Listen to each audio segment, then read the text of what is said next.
Smith is the running back. Bohannon looks his direction. Nothing there. Now Bohannon's going to try to duck and run. Dives for the end zone. Did he get in?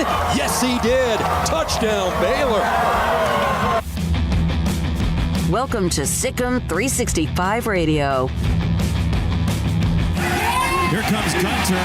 He couldn't take down Bean, and Jason Bean stays upright to score.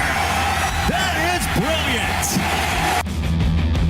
Sikkim 365 Radio is presented by IdealMRI.com. High-quality MRIs for $497 or less. IdealMRI.com. Your health is important, so is your budget. Here comes the blitz. Fake throw. Prescott hangs in close. Caught! That is Lamb, and Lamb is, as the field judge looks at it, a touchdown. The 3 o'clock hour is sponsored by Waco Custom Marketplace. Meats, sweets, Texas treats, and a cut above the rest. 425 Lake Air Drive, Waco. Play fake. Bohannon looking down the middle. Takes a shot down the middle. Wide open. Thornton. He has number 2. Now here's David Smoak, Paul Catalina, and Craig Smoak. All right, here we go on this Thursday afternoon. Welcome, Sikkim 365 Radio and 365 Sports on YouTube. Jack McKenzie runs the mothership. Paul Catalina is to my left. Craig Smoak to my right. I'm David Smoak, and here we go with a lineup that's pretty filled up. We're going to check in with John Wilner. He covers the Pac-12, and he'll join us today at 3:45. National writer Max Olson joins us at 4, theathletic.com, and Mickey Spagnola, DallasCowboys.com at 4:30. Craig's off the radar after that. Paul's top 5 at 5:55. And tomorrow we're going to check in with Boise State, Oklahoma State, and a couple of other guests and segments as well, as we will be on the road with high school football at Panther Stadium just in the south part of Waco. All right, so, Realignment, of course, took center stage and has, and what helped grow and develop our audience with you and vice versa back at the end of July. And then now then you had the Alliance, the Pac-12, the ACC, the Big Ten, and something about that in a second. And then you had the Big 12 bringing in 4.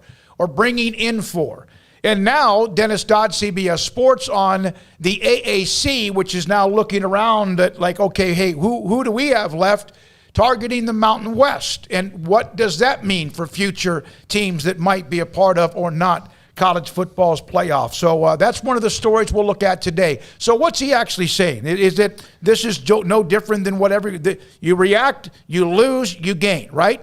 Basically saying that they've got targets. The American has people targeted that they want to bring into the conference. He mentioned 4 to 5 teams, and one of them is of note because it's a team that was heavily rumored, with the whole Big 12 expansion. And given that I don't think the Big 12's done expanding, at least for right now, I think that they are. But I think that the long-term goal is, hey, we're still very much looking, and it's a matter of just like when, not if, we're going to do this. Given that, I think one of these is particularly interesting because it could be a no-brainer team for the Big 12 to add in the next round, and that would be Boise State, who does not want to be where they have been, and they are looking for newer pastures, greener pastures, and the American would be a step up. But at the same time, the Big 12 might be there as well eventually, so that would be interesting to see how that would work. But Boise State was one of those teams mentioned. Air Force was one of those teams mentioned. UAB was mentioned. San Diego State and Colorado State as teams that could be the focus of the American as they look at their next round of realignment. And we brought up Colorado State, or had people out there bring up Colorado State. We had people bring up San Diego State. Mm-hmm. We had people bring up Boise State. We had people bring up the service academies throughout that deal. We even had, it wasn't much, but UAB was mentioned a couple of times because of that Birmingham market. So those would all seem to be good additions for the American Conference if they were able to pull it off. But, yeah, that's what the rumor is right now. Yeah, none of these schools, all of the schools are in the Mountain West except for UAB, which is in Conference USA. They're looking to the Mountain West, and they already go from Philadelphia down to Tampa and over to Dallas. So this would make the reach of the American much, much larger as far as their geographic area. So maybe that's the next move, is cover as much actual land mass as you can. You know, it's interesting, and that will be fun to see how that works. BJ Raines covers Boise State. He'll join us tomorrow. They play Oklahoma State this weekend, and we'll also hear from Robert Allen, the sideline reporter for Oklahoma State. They'll be a part of the show. So BJ Raines on tomorrow for not only this story, but also future Big 12 expansion if there's a Chapter 2 and a game that matters with Oklahoma State. I have to tell you, Oklahoma State, they're in an interesting spot right now. You know, Spencer Sanders just came back, but they've had little to no run game. They've got young but talented receivers, but just not anybody that's like on the level of what they've had. You know, they always had like a guy at wide receiver. I mean, going back to like the early 2000s and Des Bryant, you know, there's always like a dude. And just recently it was Tylan Wallace? Yeah, Tylan Wallace. I mean, they always have a dude, and they don't really have that just yet. Their offensive line's okay. Defense is good, but like I'm sitting there looking at the Big 12 last night, and half the league's got a quarterback controversy now. Half the league has a quarterback controversy, and we're in week 3. Yeah. You've got Texas. You've got, obviously, Iowa State now has a quarterback controversy. West Virginia's got a quarterback controversy. And there's one more that I'm not thinking of. But those 3, and there is a 4th. But, yeah, it's very interesting kind of how that's all shaken out. But, yeah, it'll be interesting to talk Oklahoma State because they're in a weird spot right now. Well, they'll be in Boise. They leave tomorrow morning. Robert Allen joins us around 5 o'clock after they have their walkthrough at Boise State. Now, also Bear Force on Sikkim365.com. By the way, we'd love for you to become a subscriber of that. There's a premium section or a possible part of what we do. YouTube, of course, is rolling along already today. 365 days a year, we try to do this. Mike and Bam Bear, Birmingham Bear, Owen, Robert, Jeff, Sooner, all of you. Everybody. Alan, Dan, thank you for joining us early. I can't get to it. Scotty B as well. We'll have you and some of your stuff that you're chatting with us in just a second. So Bear Force talked about the Pac-12, ACC, and also the Big Ten Alliance. And eventually they want their non-conference, they're going to drop to 8 games. The conferences that are playing 9 go to 8, and they have 4 non-conference games. And 2 of those 4 will be cross-section games, correct? Baylor is set to play Utah in 23, Utah in 24, Oregon in 27 and 28. Now, that's an eternity from now. But they have said, if I remember correctly, when the alliance was announced, that they're not going to mess with anything that's already under contract. But you will start immediately when that alliance begins, you will start to lose the part of the pie that you can go and get non-conference games. Those 3 conferences may not add any more conference games in the future, like almost immediately, because they got to figure out how they're going to play each other, correct? Yeah, they got to figure out how they're going to play each other. Plus, if you're already, say, I'm going to pick a random Big Ten team. Say you're Purdue, okay, and your schedule includes that year Clemson and USC. Do you really want to go to the Big 12 and play UCF? Do you really want to do that? Or do you want to, maybe play Arkansas State?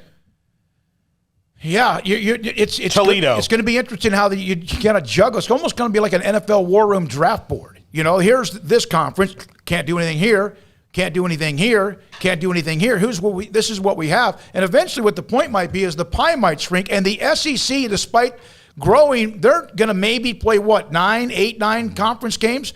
Some of them they're already longtime rivals, and other games they've tied up. And I asked Mac Rhodes when he was on with us Tuesday about Texas, Oklahoma. Could you start back up with playing them? You may not have a choice whether it's those 2 teams. You might have to look at the possibility of the Big 12 looking with the SEC as far as non-conference games.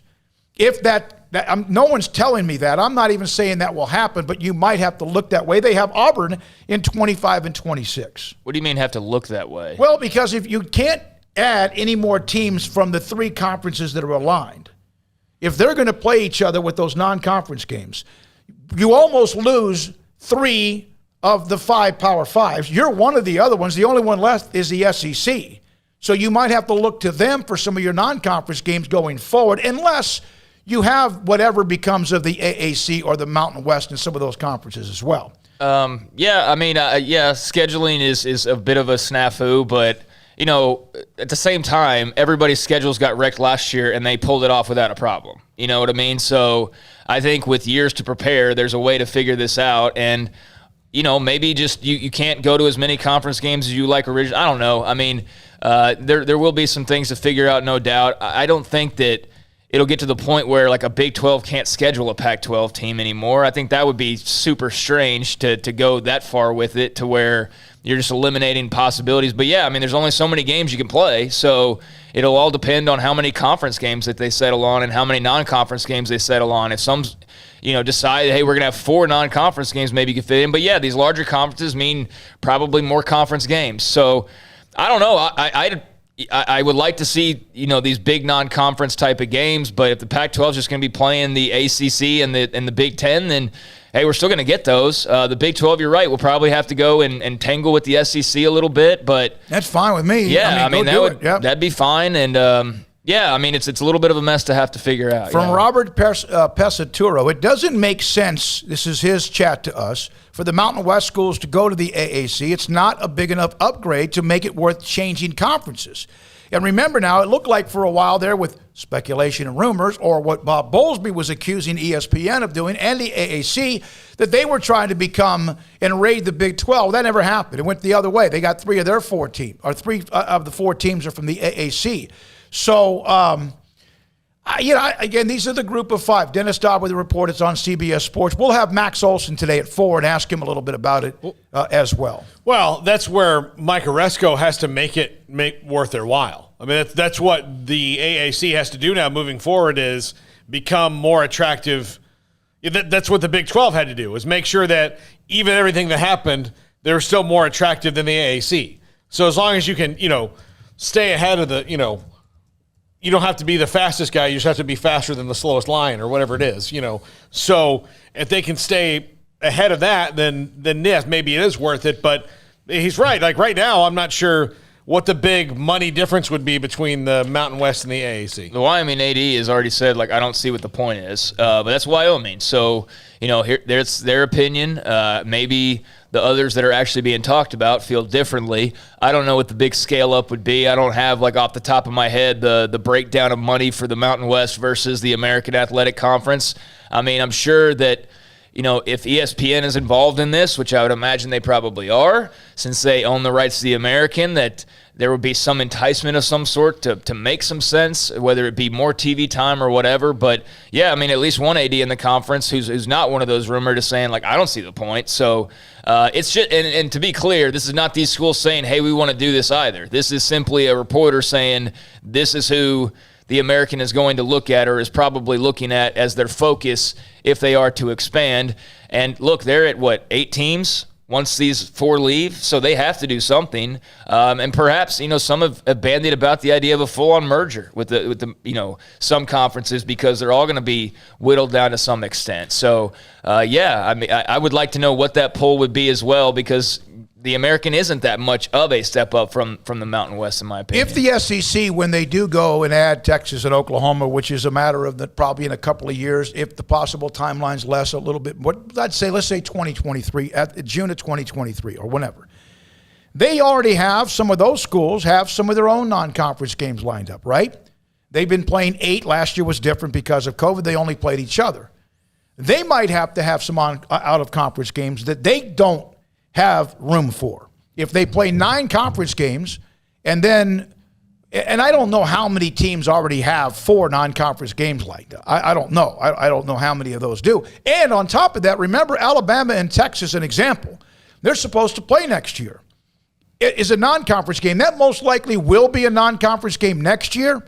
I know that you argue back and forth of what might happen, but that's a non-conference game. Eventually, that's going to become a conference game. So that then eliminates a non-conference game on UT's schedule, even though they're going to add Alabama's. And they already have 9 conference games, and Alabama's. Yeah. Exactly right. So just a thought. It'd be interesting to hear from Max Olson. Eventually, we'll ask Mac Rhodes again next time we have him as well. All right, this is one thing I'd like to get into as well. Yesterday, this was a story in The Athletic, on theathletic.com. And we've discussed this. Paul, you've done your top fives with this. The top 5 jobs in college football. I don't think you have to take long to probably give us your top 5. But let's do this one more time, and Max is going to discuss it with us as well at 4 o'clock. You give us on the chat room or the text line, 254-339-1122. If you want to call us, we have open lines on the air until around 3:40 or so today, 254-339-1122. You give us your 5. And they don't even have to be in order. You don't have to worry about 1, 2, 3, 4, 5. Just your 5. Their 5 we mentioned yesterday. Alabama is number 1. Number 2, Ohio State. Georgia is number 3. I believe Southern Cal was Texas was number 4, and LSU was number 5. Now, this was not the writers. This was coaches and staffers who said what they thought were the top 5. Alabama, Ohio State, Georgia, Texas, and LSU. Now, there's a couple right outside that window, including the one that's open right now at Southern Cal. So you give us your 5 without any particular order. And we'll read those on the air, on the chat room, and also the text line today at 254-339-1122. I would take 4 of those, but I would take out Texas and put in Notre Dame. Notre Dame? Yes. I think Notre Dame is even though you have 9th. Yeah. I would move them up just because you have all this padded extra benefit that no one else has. And then at Texas, there's just right now, I would have agreed with this pre-national championship, pre-2005. I would have said that I don't know how you wouldn't want to be a coach at Texas, given all that they have. But post-2005, when they tasted how about when Mac started losing traction after the 2009 team? So post-Mac Brown, it's just I can't imagine how people deal with it. Okay, there's 100 coaches and staffers they polled. Listen to this comment in the article. Craig, you tell me about this. Even with all the turmoil, Texas still has da-da-da-da-da. The belief is that the job has few peers of upside and it still persists. However, Texas was included on less than 1/3 of the 100 ballots from coaches and staffers who work in the Big 12. Is that hate? Is that more a sign, at least within their current conference? There's a belief this job is overhyped. I don't think it's hate, although I'm sure Texas fans will feel that way. But I think, maybe it's a little bit overhyped. I don't know what's in the minds of these coaches, but, you got the fertile recruiting ground with the state of Texas. You've got the SEC membership now. I do think that takes that job to a different type of a level. And we're talking about a top 5 ranking. So, if somebody wants to cry over that, then by all means. But our artificial top 5 ranking is not like some big slap in the face to begin with. But let's talk about what they always talk about. They got money. We know they've got money. Which to me is like my big turnoff, is that it's just so money all the time. And yet they have so much they went and got more. We suck in football, but we got more money than you. And hey, we don't have this, but we got more money. It's always a money thing, which is fine, I guess, for those that obsess over it. But it's definitely a top 5 job. You can make the argument it's number 1, but no, I think it's got to be Alabama right now. Their recruiting is so national, and it's all built around Saban. I'm not sure if that job is consistently number 1 forever if it's not Nick Saban pulling the trigger. Now, it'll still be top 5, still be top 3, somewhere in that range, because we know that fan base and that school is obsessed with football, and they will do absolutely whatever it takes to be successful at football. And therefore, I think given their consistency, given their championships that they've actually won, given their number one recruiting classes pretty much every single year, they've got to be at the mountaintop. They're the premier program. They are the premier program, and no, they don't have the recruiting base that the state of Texas has or the state of Georgia has, but they have absolutely no problem going into the state of Texas or the state of Georgia or their own state, picking off the number 1 players or number 2 players in the state. So I think given recent history, one school might have more money or one school might have a better state, but the total package, I think, Alabama is the top job in college football. Nobody hangs up the phone on them. Here's a funny part of this article. If Nick Saban wants to add 5 analysts whose only job is to dissect every time an opposing coach has punted in the last 20 years, He's not going to have to fight anyone to get those jobs created. From Owen in Franklin County, Virginia.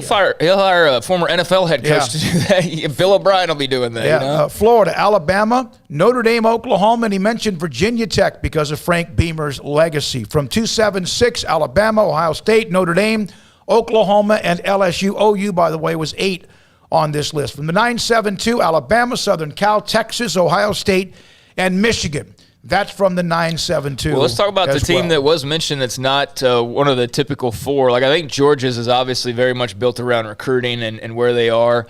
LSU's must be as well because the money factor isn't there. Like, I mean, their football program can get money and whatnot, but it's not exactly the job you hear about when you're like, that's where you go and strike it rich, you know, and that's where, like, that's like the kingdom come job, like you would say with an Alabama or as has been said about Texas in the past. You know, I put like the Texas, the Florida, and the USC jobs kind of all together and maybe like tier 1B with Alabama the number 1. And you could probably throw a few more schools into that mix as well. But LSU, I guess, is I don't know what the article said on them, but obviously the recruiting is good in the state of Louisiana, and there's a huge passion, of course. The biggest difference I think LSU has to deal with in a lot of states, and I'm not trying to compliment any state government because they all, probably run poorly. But Louisiana's state government is run very, very poorly. It is. I mean, financially, it's always been a problem. Historically, it's always run very poorly. So, if Nick Saban wanted something that they were going to have to ask the state for some money for, the state of Alabama, as bad as it is in other areas, would probably have no problem pushing it through. The state of Louisiana, part of the reason that they kind of started clamping down on Les Miles before this scandal stuff even happened was like, well, we can't build this, we can't do this because the state's bankrupt. And we need to figure out how to finagle out of that. All right, you can sit there and say all of these teams we've mentioned, and we're getting ready to read a lot of your list as well. Your calls at 254-339-1122 are loaded up. Alabama is the all-time greatest. I mean, Oklahoma's in that conversation. Notre Dame is in that conversation. So is Texas, or so is, who am I forgetting? I don't think Texas is in that conversation, actually. Well, all time. I'm talking about forever, but all of them have they're had in that conversation. Honestly, all of them have had their downtimes, and Texas has now been through one for about a decade. Oklahoma had the '90s, Alabama on and off. But one thing about LSU, and I didn't think about this, they've had 3 national titles, or how many they've had in the last 20 years. 3 different coaches have won the national title: Saban, Miles, and Orgeron. So there's something rich there, right? Oh yeah, for sure. And they got the talent in the South. Louisiana, bang for your buck per capita, incredibly loaded with amazing football talent. And they also can go west to Houston or go east anywhere in the South and go not that far even from Florida if you think about it. Oh no, I mean they can go where they want. Like that's the thing is that all the jobs you mentioned, and Texas maybe less so than most of them because they spent so long not doing it, but they can go, Ohio State, USC, where they can fly into wherever, Pig's Knuckle, Missouri, and say, hey, would you like to come to Alabama or our school? And they say, yeah, I would like to do that. There's not every school can do that, No, I mean, there's the logos. There's logo schools, and LSU, Texas, Oklahoma, they're all logo schools. But, yeah, what I'm saying about, UT, for example, and I'd say probably LSU more recently would have a much better argument. But just all time, I think there's a very clear, group of 20 or so blue bloods. Mm-hmm. And you can have that group. And then I think there's a top group of the all-time greatest programs in college football. And I think that's 4 or 5 schools. And I wouldn't put Texas in that. I'd have obviously Alabama, obviously Notre Dame. I think Oklahoma, obviously. I think Ohio State's got to be considered for that. And then there's and Notre Dame and Texas and others are kind of, they're in and out, right? Yeah. Because of. Here's from Scotty B, Alabama, Southern Cal, Ohio State, Penn State, and Texas from 318. I was surprised not to see Southern Cal in the top 5. Yeah, and they're 6. They're right there at 6. And, of course, that one right now is number 1 because they're open. LSU, Alabama, Notre Dame, Oklahoma, Georgia from the 318, from the 540.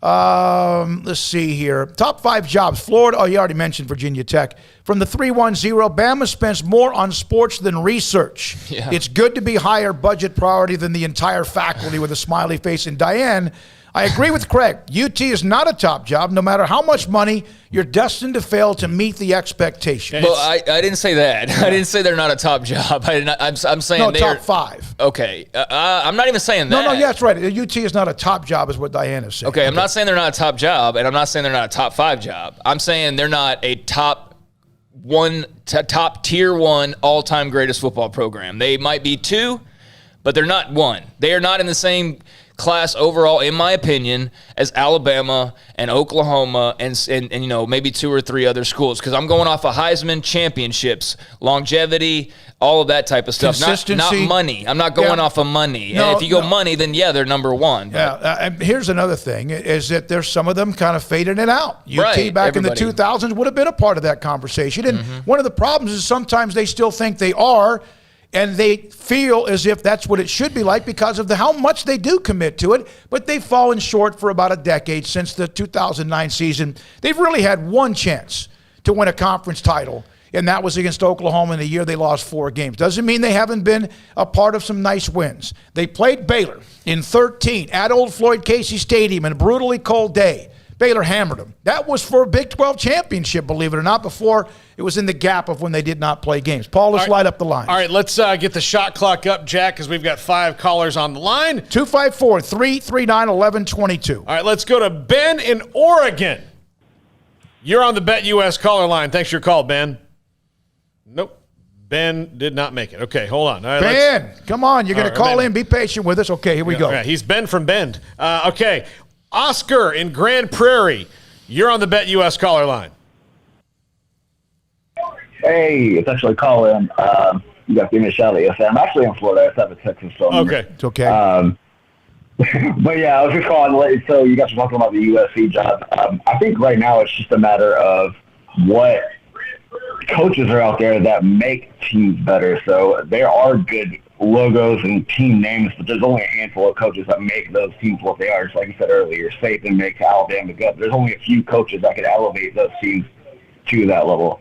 So I don't know what coach could make USC back to that level, but I don't think there are enough coaches to make those top tier teams that great again. Yeah, okay. I couldn't, Oscar, I couldn't agree with you more. And I think, like, if you're wringing your hands, because I was thinking about, Smokey and I have constant talks about our favorite schools, and I think you have to have realization that there are only a certain number of coaches who can do what Saban and Dabo, or and when Urban was in college, Meyer, what Bobby Bowden did, what Tom Osborne did, what Steve Spurrier did, what Dennis Erickson and Jim, what all the coaches at Miami were doing. There's only a certain number of coaches who can, and they don't necessarily all work at the same time. So they and some of them now, because. And it's even harder because there might be some coaches who could, but since the NFL is now dipping into college more, that's a coach that could win consistently national titles that's getting NFL money. And an NFL what's amazing, job now. though? You had Oklahoma, you had Miami, you had Florida State, you had Nebraska, you had Southern Cal, you had Alabama during a stretch where all of them were. They were almost all. Bowden, Osborne, the Miami run, there was at times, but now coaches don't stay at places very long. The Frank Beamer's one of the latest. Stoops was there a pretty long time. If you think about it, he's now gone. There aren't many Lavelle Edwards at Brigham Young, and even coaches that have been around 15 or 20 years at the same place. Well, and then for the have-nots or the tier C's or whatever that aren't the premier like top 5 to 10, and then that second level that are like all-time great programs. Well, if you're Mississippi State, you're building up your football program, you're doing really well, you feel like you're onto something. What happens? Here comes Florida, and they take your head coach. You know what I mean? You could go to basketball. Texas Tech's building up, great program, play for a national title, don't get it. What happens? Texas comes in and takes their coach. And you can go example. That doesn't help matters either. And that's typically why those top teams are always the top teams, and there's not really any new blue bloods. I mean, maybe you could start putting Oregon in that as like one of the newer ones. Although I don't know if you quite want to go all that way, like in terms of the full definition, championships-wise, they're not there yet. But it's very difficult to break into that club for a reason because they get the best coaches. And like Art Browse was at Baylor. What happened towards the end before the scandal hit? Texas was trying to hire him as their head coach, you know? Like, it's like, we just played each other. You're trying to hire our head coach, dude? What the hell? So, yeah, that comes into play as well. All right, 254-339-1122. Shot clock is ready. All right, 2 calls break and then 3 calls after that. Ben in Oregon called back. All right, Ben, what you got? Hey, yeah, sorry about that. I can't wait to play you guys in 2027 and 2028 non-conference. Yeah, be cool. Absolutely. It would be great. I hope it gets to that point.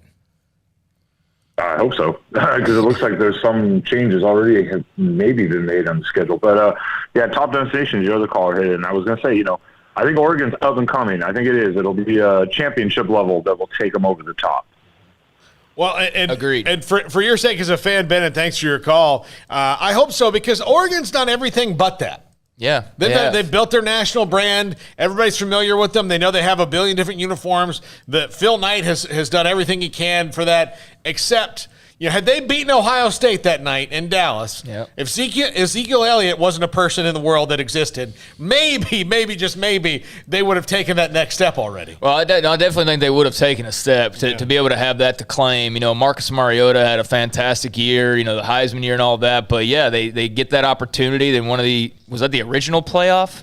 The first one, it was the original playoff, and then just came up short in the title game. But no, Oregon's definitely it'd be interesting to kind of pool, and maybe that's something we throw out there at some point is who is not quite a blue blood in that group of 20 or so schools, if it's even that, but is maybe one of those programs that's starting to knock on the door a little bit. Georgia's been bandied about whether they're blue blood, but they also don't have quite the recent national championships and things like that either. It's last time they won a national championship, the other big thing that happened that year was I was born. Yeah, exactly. So they're kind of, I guess you'd put that tier 1B as well, and Oregon is there.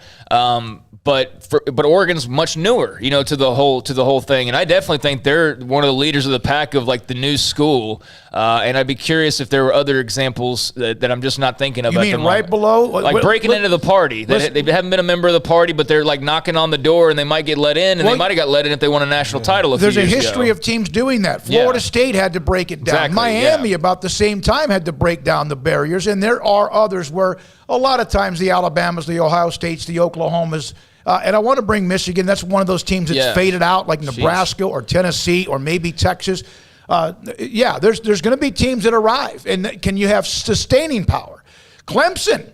Hey, let's not forget them. When they had Danny Ford, they won it an 80, I think it was, 80 or 81. They had to arrive. They weren't a part. They have some history. Don't get me wrong. They've got great history and Hall of Fame coach before Dabo Swinney, before Danny Ford. But Clemson had to kind of do that. All right, back to the calls. All right, David, and we'll take a break. David in New York City, you're on the BetUS caller line. Thanks for your call. Yeah, this is David from Notre Dame. Congratulations, guys, on the expansion. I think the 12 teams you got are excellent. You're going to have a lot of success. I'm calling quickly about the divisions, the divisional structure in the Big 12. So let me just quickly get this off. I think you want Iowa State in the Eastern Division because you want the trifecta of Iowa State, Cincinnati, and West Virginia. You want those three schools competing and sort of invading Big Ten territory. So just like you got the Cyhawk game with Iowa and Iowa State, you got Cincinnati invading Iowa or invading Ohio with Ohio State recruiting, and then West Virginia's right there too. So I think you want those three schools in the East invading Big Ten territory. Then you got UCF in the East. And then with respect to the West, very quickly, you got BYU, of course. I think you want to, couple that with Oklahoma City and the Kansas schools, keeping them together. And then you got two Texas schools for each of the East and the West. And how you divide those up is a little bit more dicey. But I think what would make sense is having Baylor's a little bit closer to Houston. So that's a nice little rivalry you'd pick up there with Baylor and Houston every year. And then Texas Tech is obviously a little bit closer to Utah in the West. And they always call Fort Worth the gateway to the West. So TCU would be in the West too. What do you guys think about that? Thanks. Thanks for the call. We appreciate it. We got to go to a break because we have a guest coming up. But you guys respond to him, and then we have to break to get on track. I don't hate it. I like the idea. Yeah, here's from JP goes, don't split up the Texas schools. Don't split them up. So if you do divisions, don't split up the Texas schools. That doesn't mean you can't because they didn't do that when the Big 12 was formed. They split up Big 8 schools, but they surely didn't split up the Texas schools. Yeah, I mean, they're going to have divisions. We know that. Oh, yeah. I mean, I think your idea is worthwhile and is worth exploring, but somebody immediately says, no, you got to keep the Texas schools together. So I guess it's in the eye of the beholder. To me, honestly, I'm cool with pretty much whatever. I'm just happy that there's a conference, quite frankly. So where they end up division-wise is not like it's got to be like this for me. But I am open to hearing any and every idea on what they might be able to do. And so definitely appreciate your call, man, and appreciate that idea. And I can also appreciate someone who says, hey, no, the Texas schools have to stay together. But no, I think the idea makes sense. Here are the coaches who are active in college football that have won a national title. It's a very small list. Of course. Ed Orgeron, Nick Saban, 15 of them. Dabo, Kirby Smart.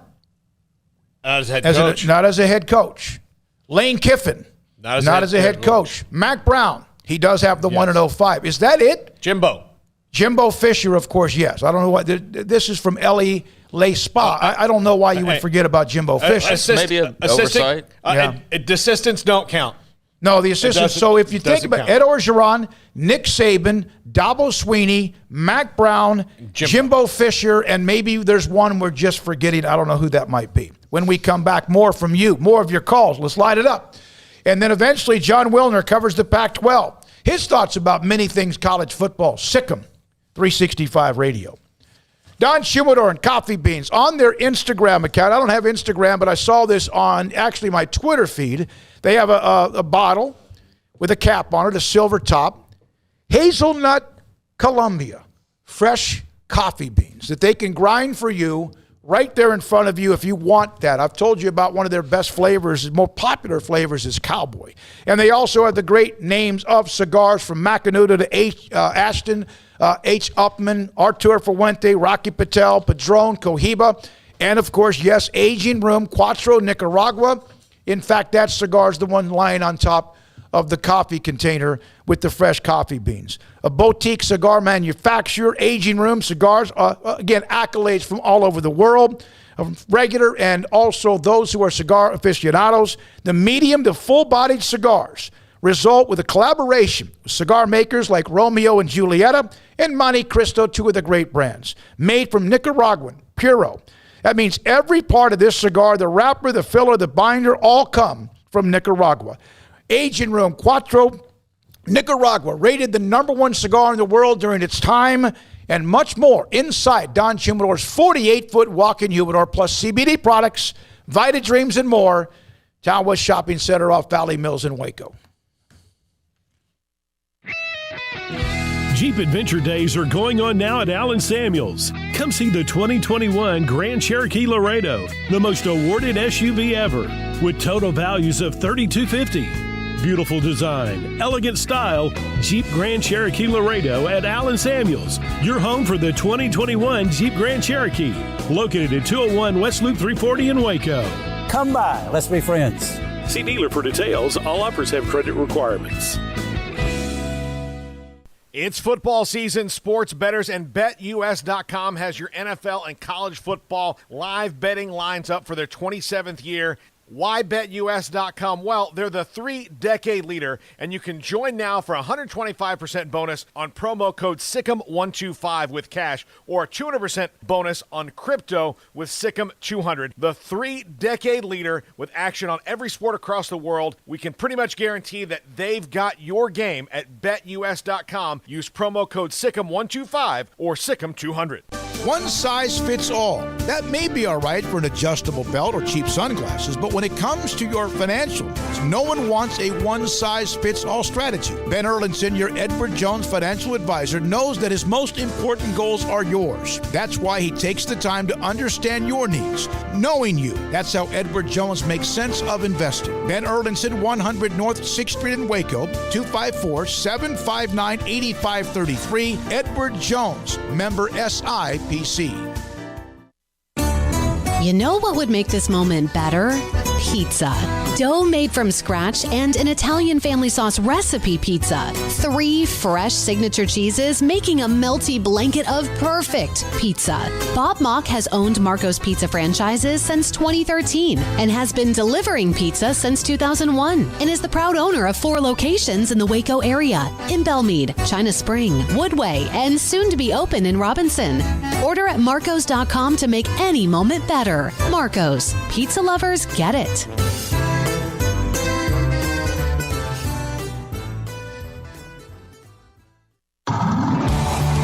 It's time to fire up the grill, heat up the oven, or get that deep fryer going to enjoy the top quality products at Waco Custom Marketplace. Order 30-pound sacks of live crawfish by 6 on Wednesday. Pick up on Friday afternoon after 2 or Saturday. Enjoy the weekend. 30-pound sacks of live crawfish available right now for $4.25 a pound. Find all the crawfish boil ingredients you need, including red beef potatoes, sausage, corn cobbettes, and Louisiana boil seasoning. Make your order for live crawfish by Wednesday at 6. Pick up on Friday after 2 or all day Saturday, and enjoy the weekend. Waco Custom Marketplace, your home for fresh baked kolache, cinnamon rolls every day. Butcher shop to cut your steaks the way you want. Fresh seafood, summer sausage, boudin, house cured and smoked bacon, spices, seasonings, soup mixes, and more, and weekly gift boxes for any occasion. Waco Custom Marketplace, 425 Lake Air Drive in Waco, or WacoCustomMarketplace.com.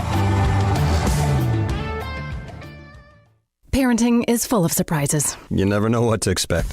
So after our son was born, I called my Texas Farm Bureau insurance agent to set up a life insurance policy in case something happened to me. Sawyer is now 2.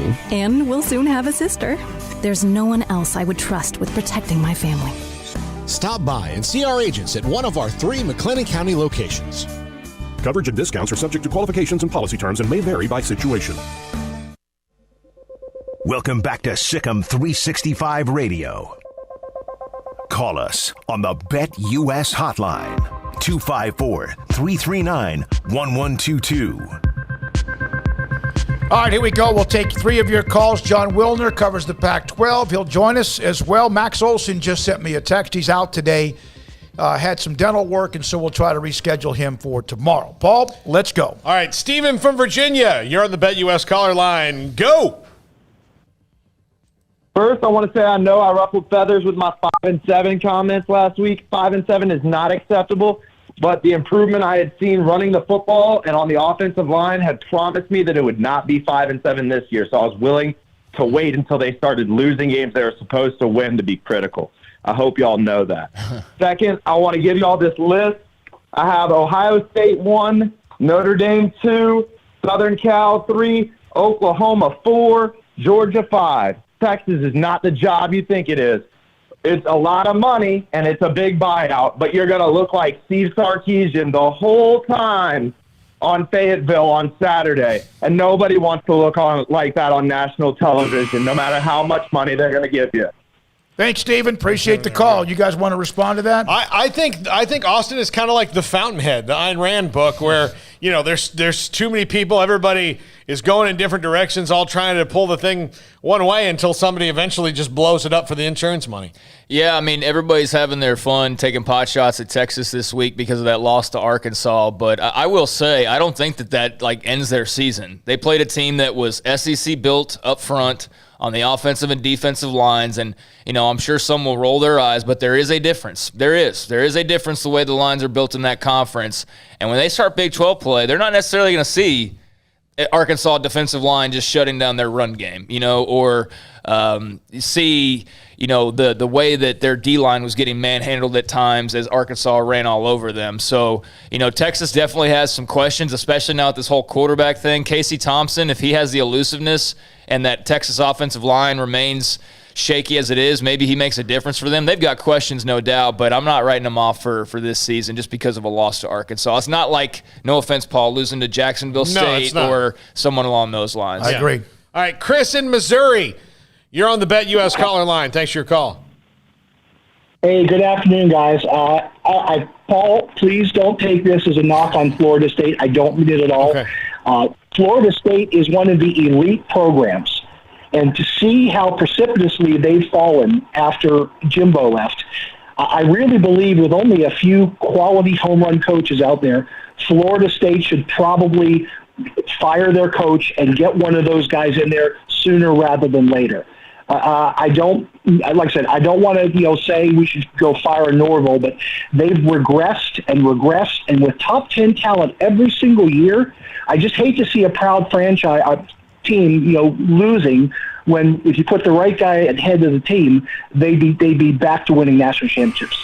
Anyway. That was all I'm saying. Thanks. Hey, Chris, thanks for your call. And I'll tell you this. Here's the thing. The timetable is probably not as fast as people may want it. It never is. It never is. But Florida State is about to get a new athletic director within the next 18 months to 2 years. So that will buy Mike Norvell as much time as he can to get it right. But if Mike Norvell hasn't righted the ship by the time the new athletic director comes in, which has been Florida State's bigger problem than head coach, new athletic director comes in. If they're not good, he's going to fire Mike Norvell. Okay, the last call. All right, and let's go to T-Rex. Hey, guys. Happy Thursday. I'm not going to pretend to know anything about any other programs other than Texas is definitely not a top place to go unless you want to get paid to lose. I mean, I guess that's kind of cool. You could be like Cliff Kingsbury and get fired and work your way up. I don't know. But anyways, I just want to talk about how Signal 365 Radio is the premier radio station for all your sports needs. This is completely unendorsed. No one pays my bills but myself, and even sometimes I don't pay those myself. So just want to give y'all a shout out as always, and hopefully we get a good turnout this weekend in Lawrence, Kansas. Let's go beat the hell out of Kansas. T-Rex, you have my number, and anytime after noon, I block your number. Just in case it's before the game, after, or during the game. God bless you for traveling all over the place the way you do. It's amazing. Yeah, no, Baylor could use a lot more fans. Like as far as the travel goes, I'm curious to see how many people go up to Kansas, because a big complaint I heard last week for those that decided to not show up who had tickets. Normally it's the heat. It's too hot outside, but it was a beautiful day. A lot of people didn't want to see them just go beat up somebody. They wanted a more competitive team in there. Well, I don't know how many people are going to be inspired to go travel up to Lawrence with the feeling that Baylor probably wins that game pretty big as well. But, hey, it's Big 12 play. Who knows? But T-Rex, safe travels and have fun, man, and we do appreciate it. Yep, there's always an excuse. It's too cold, it's too hot, it's too early, it's too late, opponent's it's a not long good night. enough, yeah. But, again, I love those who show up. And I know that a lot of times, depending on who you are, it could be an issue. John Wilner is one of the better college athletics writers, and he's written stories. Pac-12 stock report, massive TV ratings, USC's bold move, Rolovich's approaching deadline, among many others, including the Pac-12 and the college football playoff. John, great to have you as a part of the show. We appreciate you. BayAreaNewsGroup.com is where John works, and he's with us. So on the Pac-12 and the alliance, what are your thoughts about I know it's there. It's for reasons that they have this put together. Do you feel like in the end that the non-conference games, that whatever they have scheduled in the future for the non-alliance schools, will those disappear?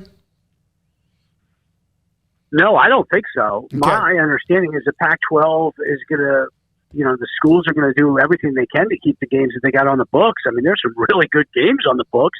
Good games for fans, good games for the schools in terms of recruiting, exposure, all that kind of thing. Pac-12 has at least as of late spring, because I haven't updated my list with any schedules that have been announced recently, but as of the late spring, Pac-12 had 117 games scheduled against Power 5 opponents over the next decade, basically into 2032. That's a lot of games, and you got tons of marquee programs on there. So it's going to be interesting to see how they do slot these alliance games in, but I don't think you're going to see mass cancellations at all. John, how do you feel about realignment now that the Big 12 has solidified what their plan is for the future for the Pac-12 and the alliance? Do you feel the second wave will maybe be less dramatic than this with the AAC and all that? I mean, less traumatic for the schools and conferences that aren't involved, and very traumatic for the schools and conferences that are, right? I mean, that's realignment. It hits where it hits. If you're not part of it, it doesn't really affect you.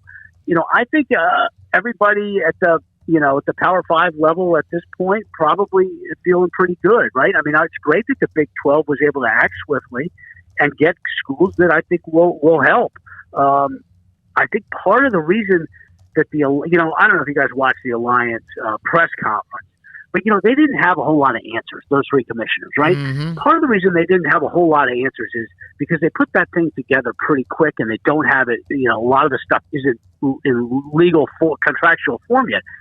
The big reason they put it together quickly was they wanted to try to provide clarity for the Big 12.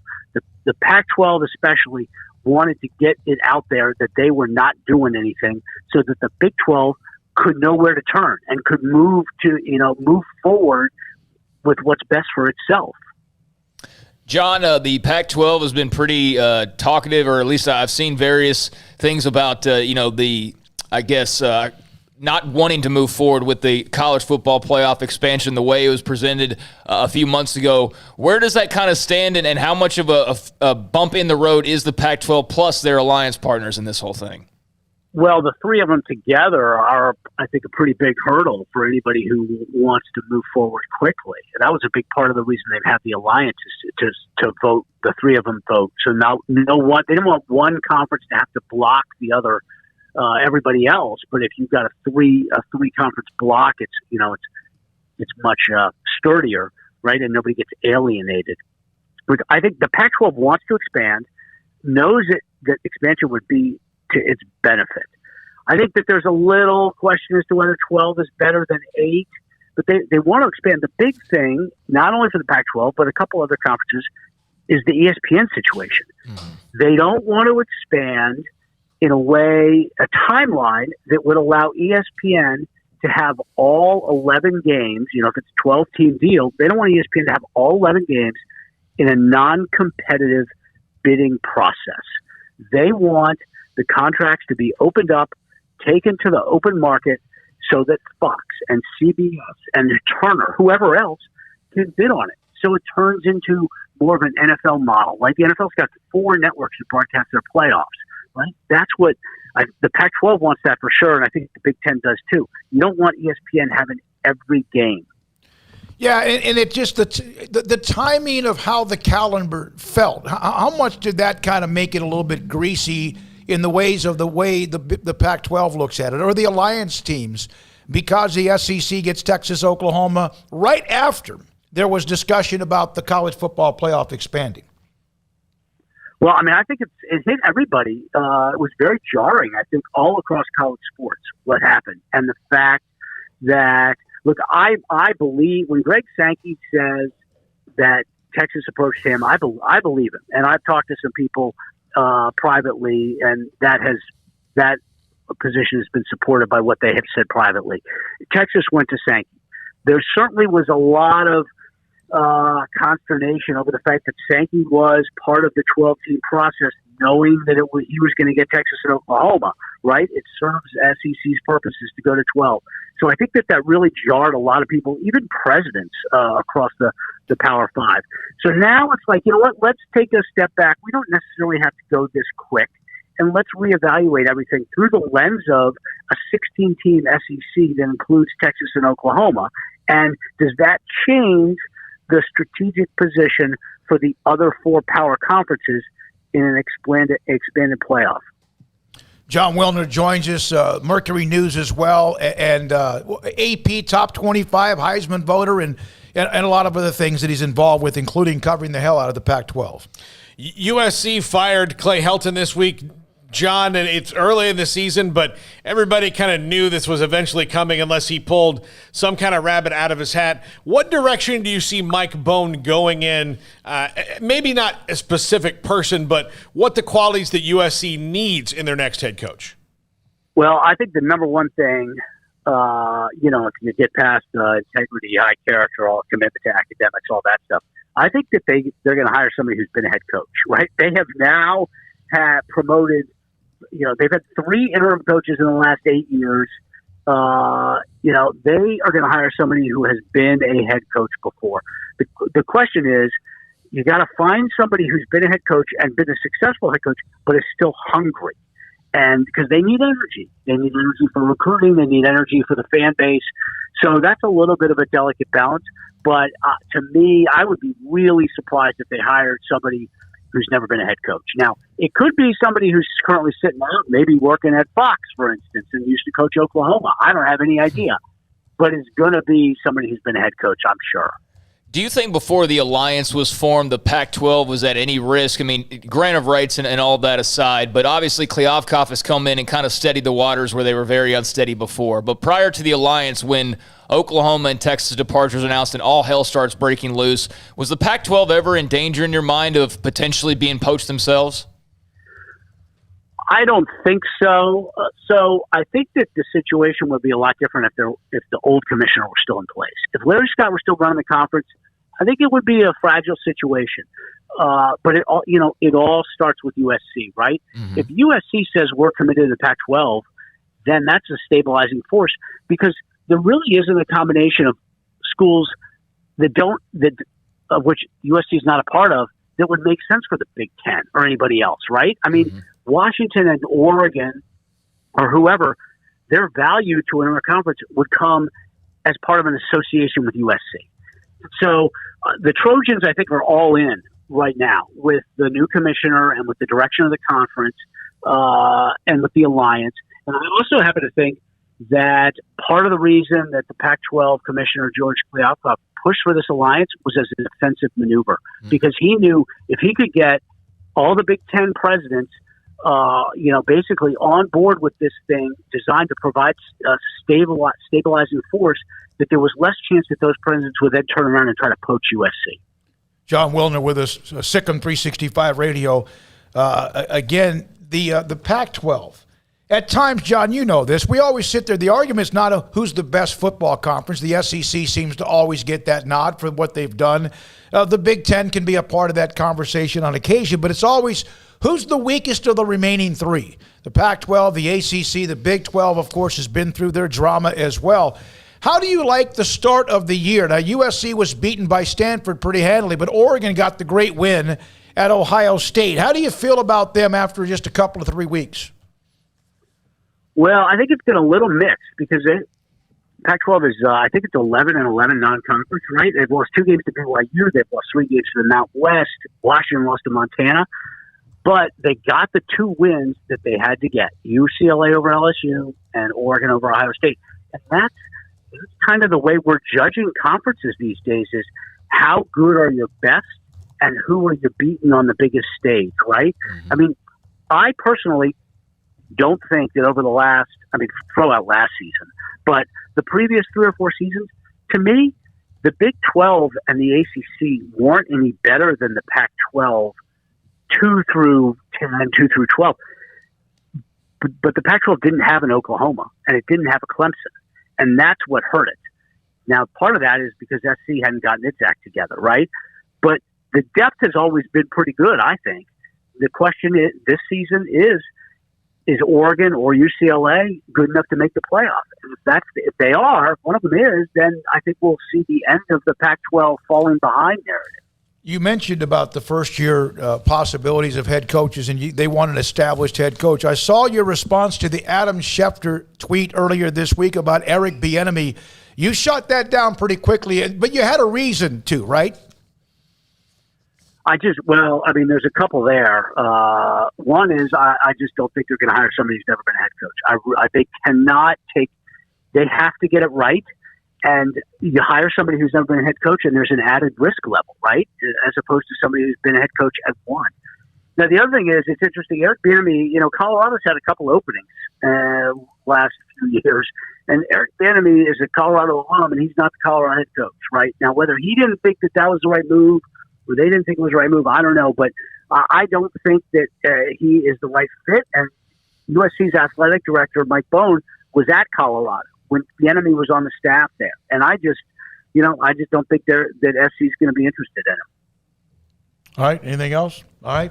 John, thank you, man. Appreciate your time. John Wilner, Mercury News with us on the Pac-12 and much more college football expansion, the alliance, and the future of college football in general, and this year's Pac-12 as well. John, thanks for your time. All right. We're going to have Max Olson was going to be at 4. He's not able to join us today, possibly tomorrow. We will have one of the Bryan brothers, the ATP's greatest doubles team ever. with what they did over the years. The reason we have them on, it's a kind of a switch to at 4:15 or so, is they're in Waco on their farewell tour, having an exhibition over at Baylor University. The Baylor men's tennis team, of course, played for the national title. So they have an exhibition, kind of a clinic going on tonight at 5. So thanks to Michael Woodson, we'll have them on today at around 4:15. So let's break here. Yep. We'll break right here. Paul Catalina, Craig Smoak. I'm David Smoak. Hayden is here. So is Jack. And this is Sikkim 365 Radio. Richard Carr, Buick GMC Cadillac. They've got a lot of great deals going on right now over at Richard Carr.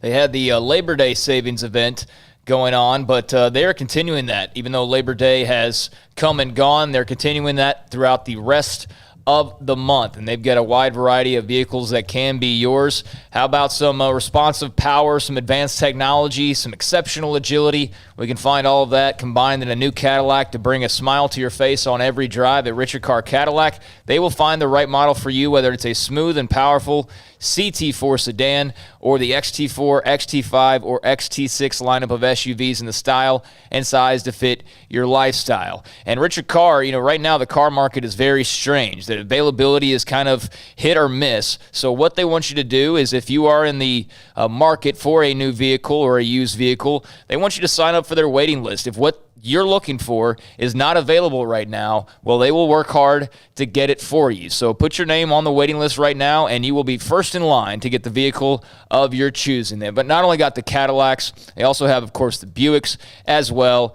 Plenty of pre-owned cars and trucks, and obviously brand new as well. So you can check out what they have, or again, put your name on that waiting list. But each pre-owned vehicle, you should know, goes through a 172-point inspection before ever hitting the lot. And with dozens of lenders, they want to say yes when others say no. 100% credit approval is always the goal. And Richard Carr, for those here in the Waco area, is your local hometown dealership. So give them a chance to earn your business with great prices, free oil changes on new cars and trucks, and superior service after the sale. And if you want to take a test drive, you can head on over to the dealership and get your test drive done there. Or if you're unavailable to do so for whatever reason, or it's just more of a comfort thing, you can get in contact with them and they can set up bringing the test drive to you, to your workplace or to your home, so you can get your test drive done that way and hopefully enjoy it so much that you turn around and purchase a new or used vehicle. Let them bring it to you. Let them show you the great prices, and definitely take advantage of the full yellow tag Labor Day savings all month at Richard Carr. They are owned, operated, and run by loyal and proud Baylor Bears. From the first workout to the last practice, sports is an incredible challenge. Hi, this is Dan Ingham with the First National Bank of Central Texas, and we're proud to support each athlete, every parent, and our educators. From families, small businesses, to the biggest industry, we're here to help. With remarkable products like instant issue debit cards free at all of our banking centers, we've got banking ideas that fuel big dreams. The First National Bank of Central Texas. Familiar faces making local decisions. Member FDIC, Equal Housing Lender. Do you or your kids get nervous about going to the dentist? Stonewood Dental, Dr. Steve Childress, he can help. I've spent a career taking care of patients who as children had bad experiences, and now they're adults that hate going to the dentist. If I get a kid at 3 years old and they come every 6 months and it's a happy experience, it's normal for them. Now they have an accident at 6 or 7 or 8 at school. Now they have a broken tooth or a trauma, and they have to come here. They're used to lights, they're used to water in their mouth, they're used to experience, they already trust us. It's amazing what we can do with that kid without it being a negative thing. But if I see a 6 or 7 or 8 year old that's never been to the dentist, and now they have a trauma or an unfortunate unexpected toothache, it's harder to do that for that kid and it not be somewhat of a negative experience. So bottom line is I try to teach kids and adults and teenagers and everybody the way I'd want my family treated, which is where it's a necessary part of life. You just take care of it. It doesn't have to be that big a deal. Learn more, stonewood-dental.com. With so many companies and policies out there, it gets so confusing shopping for insurance, and I never know if I'm getting the policy that's right for me. Luckily, I met the team at the Niche Group Insurance Agency. With the Niche Group, you can go to one company and get access to coverage options from many insurance carriers, and you get to speak to a real person about your specific coverage needs. With the Niche Group, I know I'm getting the right coverage at the right price. If you need insurance, talk to the experts at the Niche Group at 1-800-258-8302.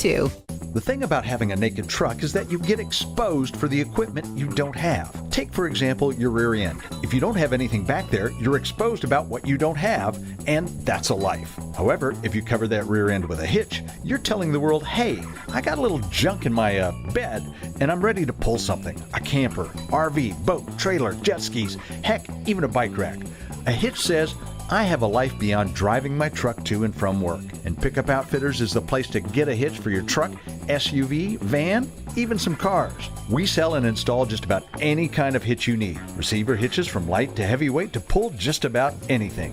And gooseneck hitches and fifth wheels when you're ready to pull the heavy stuff. And don't forget trailer and brake controller wiring. It's so important to have wiring professionally and correctly installed by the pros at Pickup Outfitters. So it's time to cover that gaping hole in the rear end of your truck with a hitch. Installed by Pickup Outfitters. Check us out online at createacommotion.com. Hey, this is Bryce Petty, former starting quarterback and two-time Big 12 champion, and I know firsthand the importance of being in top shape both on and off the field. So listen up, men. If you're feeling beat down day in and day out and looking for that high-performance edge that separates the men from the boys, then look no further than the Petty Clinic Low T in Waco. Petty Clinic is a comprehensive men's healthcare clinic with an atmosphere catering to men. Board-certified Dr. Kent Petty has a special interest in offering the highest quality medical care to men of all ages. Some of the services offered include screening and treatment for low testosterone or thyroid, infertility, high blood pressure, diabetes, high cholesterol, sleep apnea, while offering comprehensive wellness exams and complete men's health lab panels. High performance men, remember, it's not just a Petty thing. This is Bryce Petty, encouraging you to reach out and Google search Petty Clinic Low T or go to pettycliniclowt.com and get your complimentary lab screening today. This is Sikkim 365 Radio. Text us at 254-339-1122. The Sikkim 365 Radio text line is sponsored by Riverbend Liquor and Wine, with the most extensive variety of craft beer in Waco. A hidden gem on Lakeshore Drive and 19th Street. Hey, Devontae from Chicago, the last active coach that won a national championship, you forgot. He's at UCF. Yep. Gus Malzahn and Devontae from Chicago, thank you from the 224. When did Gus win one? He lost one. Gene Chizik won at Auburn. Oh, that's right. That's right. Chizik, that was a long time ago. Yeah. So Devontae, no. And so Malzahn played for the national title, but they did not win it. From the 210, I would bet if the money sends the Texas Tech and Oklahoma State to the SEC, I'm betting that would have been done. No brainer for anyone else who thinks otherwise. And also the 210, I don't know if we hadn't brought that up, is that Texas and Texas Tech in a report in the Lubbock Avalanche Journal, according to the 210, that Hocutt wants to keep playing Texas. We asked Mack Rhodes Tuesday, would you still play non-conference games in the future with Texas and Oklahoma? And he didn't say immediately no. He didn't give anything like the hell with them, none of that. He said he'd have to think about it based on the conference and non-conference schedules going forward. That's smart for one reason. Texas A&M and Texas have had to answer the same stupid question for the last decade. And it all started with, we don't need to play them anymore. Yeah, they don't need us. We don't need them. If you say that now, even if it never comes to fruition because schedules could be so jacked up here in the next couple of years that you'll never see it again, or it'll be years before you see it, at least you say, I'm open to playing them. It gives you an out either way. If you don't play them, well, we can't get it scheduled. It's just there's a lot of stuff on our schedule. It takes two to play two. If you do play them, then fine. But if you come out and say what both those schools said, like the hell with either of you, they dug their heels an ego trip, right? Yeah. Then it's just bad. Would you want to see them play Texas and Oklahoma in the non-conference? And they got, again, those teams have to be interested. The Big 12? Yeah, anyone else from the Big 12. Yeah, I mean, I don't have a problem with that. Makes sense. You've been playing a long time. There's a history there. Yeah, obviously. Baylor and Oklahoma have had some great games. Baylor and Texas have had some great games. So, yeah, I'd be all for watching that. I don't think there's any, remaining. Like, I don't think Texas Tech versus any of those teams should be like a consistent every year thing, nor should it be for any of the, it should be a home and away every 5-10 years or something like that. But yeah, I think Paul's right as far as just saying something that's not harmful to you maybe in the future, and something that leaves the door open. Because, look, from Tech's point of view and from Baylor's and from TCU's, we can crack on Texas for being probably the most underachieving football program in the country over the last decade, but they are very powerful, and they do bring some eyeballs. And so what's going to sell better at AT&T Jones Stadium? Texas coming into town with that SEC tag on their helmet, or Austin Peay? You know what I mean? So, yeah, money-wise, it makes sense as well, and you'll have more fans for that game than you will most others. So, yeah, you would leave open the possibility. All right, thanks for the text, though, Devontae, but that's not the case. Yeah, and that's an easy mix-up, but definitely appreciate your input, and hope to hear from you again. And as far as the Texas Tech and the Oklahoma State, that random comment you mentioned, and I don't know if that's just based on something that's like mid-chat or whatever, but, yeah, if there was interest there, they would be there. There's nothing preventing that, and I don't see if the Pac-12 was realistic for them, why they would be, or whatever conference you want to mention, why they would be, saddling up with a new Big 12 and 4 brand new teams and being involved in all those conversations. So, I think that was more rumor than anything else, reality-based. All right, the text line, appreciate that. We've gone through the 214, the 224 out of Chicago. And I read a lot from Wilner previously, before we ever had him on the show, on why they wouldn't make any sense. Like, he floated, he's the one that actually floated that first Houston balloon out there, and that's what got a little bit of chatter going, which now we know they're in the Big 12, so they're not going to the Pac-12. But when in terms of some of the other Big 12 schools and a lot of the conversations I saw him having, he just said, they don't bring any value. Yes, there is you get your foot in Texas, but, I guess that only goes so far, and do you really, if you're bringing in Texas Tech, you do, and then you really also don't. You get a piece, but it's a very tiny piece of the bigger picture. So I appreciate his input in the Pac-12. He's a really knowledgeable guy with that conference. All right, one or two more. And then I know, Paul, we have one of the Bryan brothers is going to join us from the 412. As a transplant in Baton Rouge, the football passion is unlike anywhere I have ever been. The fans show up in droves. Everything bleeds purple and gold. The university will give anything to win, as someone who has seen it firsthand. That's part of why they're in that discussion or in the list of the top 5. Of course, it can go 1 or 2 in and out. Back to the call. I believe it. Yeah. All right. Jeff in Mexico, you're on the Bet US caller line. Thanks for your call. Hey, roll tide, guys. I got a couple of comments I want to make. Roll tide. What's going on? The best college coaching job is Iowa. Think about it. Since 1979, they've only had 2 coaches, and Iowa fans only expect a bowl. They don't care about national championships and that. They pay good money. That'd be a great job. That's a very good point. Kirk Ferentz, anywhere else, he's probably been fired 3 times by now. Yeah. That's really crazy that that's the case. But, yeah, if he was at Texas or at Oklahoma or Alabama, then, as soon as he had a couple years that weren't up to snuff, it's all right, we got to do something. But Iowa just knows, hey, steady hand, cool hand Luke, and year in and year out, they're in the mix, or they're not far off from being back in the mix. And this year they've got a really good team that put it on Iowa State, who Iowa State looks like they have a lot of things to clean up. But you're right, man. They wouldn't be the first team to come to mind, but talk about the most stable job in college athletics. They've had one less coach than the Steelers have over the same amount of time. Yeah. Steelers only had 3. What was the year that Iowa was on the verge of making the college football playoff? Was it 18, 19, 17? Here's that debate, and this is another show we have to break here. Put this as part of the chat room and text line. Would you rather be a fan, and we have Timothy Vermeer, who loves Iowa, and believe me, he's proud of what they do. But you might be like that for the next 8 to 10 or 12 or 15 years, but you're not possibly, although the expansion's coming with the playoff at some point, you might not win a national title. It's always, what would you want? And we've discussed it. All of us have said, I want a national title.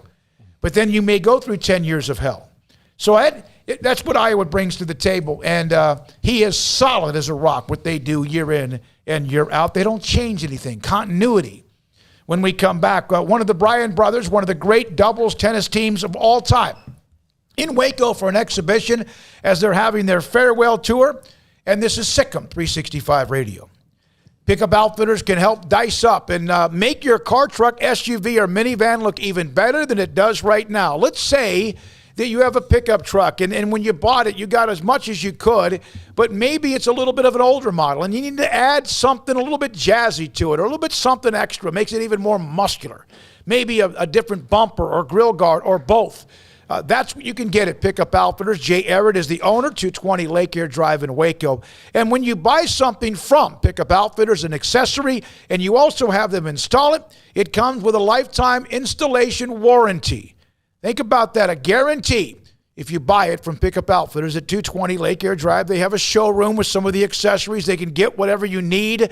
They can find it and then put it on your car, truck, SUV, or minivan, and you can be happy with what they have. Yeah, he took over. It's been a few years now. I always say just a little bit of, well, he's been around now for a while. He's an old radio guy. His commercials are hilarious to me, and they're always a little bit tongue-in-cheek to bring attention to what his business does. But the bottom line is this: they put great accessories on your vehicle, and they do it well with their clean experience. The bays are clean as a whistle, but their techs and specialists are amazing. It's Pickup Outfitters at createacommotion.com. At long last, it's time for some college football. Bird Collision Ford proudly supports the Baylor Bears as they take the field this season. Hi, I'm Mark Stewart with Bird Collision Ford. We have some great vehicles available this season as well, so come check out our winning lineup of new Fords. Let's cheer the Bears on to victory and celebrate by buying a new or pre-owned car, truck, or SUV. Visit us anytime at bkford.com. Buying made simple at BK Ford. Sick 'em Bears. At Ideal MRI, we feel blessed to be a part of the Waco community. We're a small family business right here in Central Texas, and our goal is to bring down the cost of healthcare while maintaining high quality. At times like this, the cost of healthcare has never been more important, and unfortunately, significant illnesses and injuries still occur. That's why Ideal MRI is open and here to serve you through the difficult time. We offer premium MRIs just like a hospital with state-of-the-art technology and specialists, but you'll pay less. Sometimes thousands of dollars less, whether you're using insurance or not. At Ideal MRI, we accept most insurance and there are no hidden costs, even offering financing if that's needed. Everything included in the price, and you'll not get something as a surprise in the mail later on. If you need an MRI, ask your doctor about Ideal MRI. They'll know. You can schedule an appointment safely from home online in minutes at idealmri.com or give us a call, 833-IDEAL-MRI, idealmri.com. Let Camille Johnson Realtors guide you seamlessly through the process of buying your dream home or selling your current one. Commercial, farm and ranch, or residential, Camille Johnson Realtors can smoothly and successfully lead you through any transaction. With a team of 28 experienced agents who are excited about serving you, Camille Johnson Realtors services the entire greater Waco area. If you're in the market to buy or sell, contact Camille Johnson Realtors, 104 Midway Center in Woodway, or find them online at www.camillejohnson.com. Camille Johnson Realtors, elegant, charming, warm. Welcome home. Born in Waco, Brotherwell Brewing exists to serve the Central Texas community with locally crafted beer of the highest quality. They want to bring Central Texas closer to the brewing experience so everyone can enjoy well-made beer as much as they do. For 2.5 years, they've been bringing high-quality beer to Central Texas at their location on Bridge Street in East Waco. Brotherwell Brewing believes in community and bringing people together to enjoy products made in their community. So for your game day, whether it's a tailgate or at home, stop by Brotherwell Brewing for high-quality craft beer made right here in Central Texas, 400 East Bridge Street, and check them out online at brotherwell.com. Boots add protection. Good boots help you climb better and move forward faster. And when your son or daughter steps into the boots of a U.S. Army officer, they also learn how to lead. In these boots, they'll gain more confidence with expert training in one of more than 150 occupational specialties. In these boots, they'll stand a little taller and lead a team with diverse backgrounds and areas of expertise to successfully accomplish whatever challenge comes next. In these boots, they'll earn respect with valuable experience from day one that will give them solid footing for success into the future. Highly qualified candidates who earn a spot on our team can receive comprehensive health care coverage, college tuition assistance, and a bonus of up to $40,000. See all the things your son or daughter can achieve in our boots at GoArmy.com. U.S. Army Waco Recruiting Company, 254-598-8131 or 254-776-1543. Welcome back to Sikkim 365 Radio. Baylor forced to use a timeout. Bohannon puts some air on the throw, lofts it to Ebner, who goes airborne, hurtling into the end zone. Touchdown, Baylor. The 4 o'clock hour is sponsored by Boozer's Jewelers, the wedding ring store, specializing in custom jewelry and repair, all in-house. Now here's David Smoak, Paul Catalina, and Craig Smoak. If you look at the Bryan brothers and their career in tennis, 23 Grand Slam, 45 overall Grand Slam titles, either with men's doubles, a lot of times, of course, with each other, and there's some mixed doubles, Olympic gold in 2012. It was 18 years ago last week they ascended to the number 1 ranked doubles team in the world, and Bob Bryan, one of the two identical twins, joins us. They're in Waco for an exhibition, a part of their farewell tour, joins us on Sikkim 365 Radio. Does it seem like 18 years ago, Bob, that's when you became number 1 in the world? Man, time's really flown by, but it was a blast, traveling the world with Mike, doing it as a family. And it was always what we wanted to do. It was always our dream to play professional tennis. So we feel very fortunate to have had a long, pretty much healthy career. But now we're done. We're retired. It feels like one big vacation, but we get a little more time, to come do stuff like this in Waco. So it's fun. Is it an advantage that your doubles partner shares your DNA? And if so, should more people with twins make their kids doubles partners? I think so. I mean, it definitely helps being mirror image twins, using the left and the right hand. It helps with the wind and the sun. But, just being on the same page and just being loyal to each other. We never were rolling our eyes at each other in the locker room, and we stayed tight. And we always had that confidence that if we did have a bad match or a bad stretch, that the other twin wouldn't go looking for another partner. So, the doubles scene is like, it's like marriages, man. Sometimes they last only, 3 or 4 months, and guys are always, looking for the greener grass. And, we felt like we just were gaining experience, those thousands and thousands of matches playing together. We were always kind of inching forward while teams were starting from scratch a lot of the time. You guys won the career Grand Slam multiple times in some of those events, obviously, but you also won a gold medal 10 years ago, or almost 10 years ago. Which was more impressive for you? What was the more emotional? Your first major Grand Slam title or the gold medal? Man, the times we play for our country, those times are the ones we'll remember the most.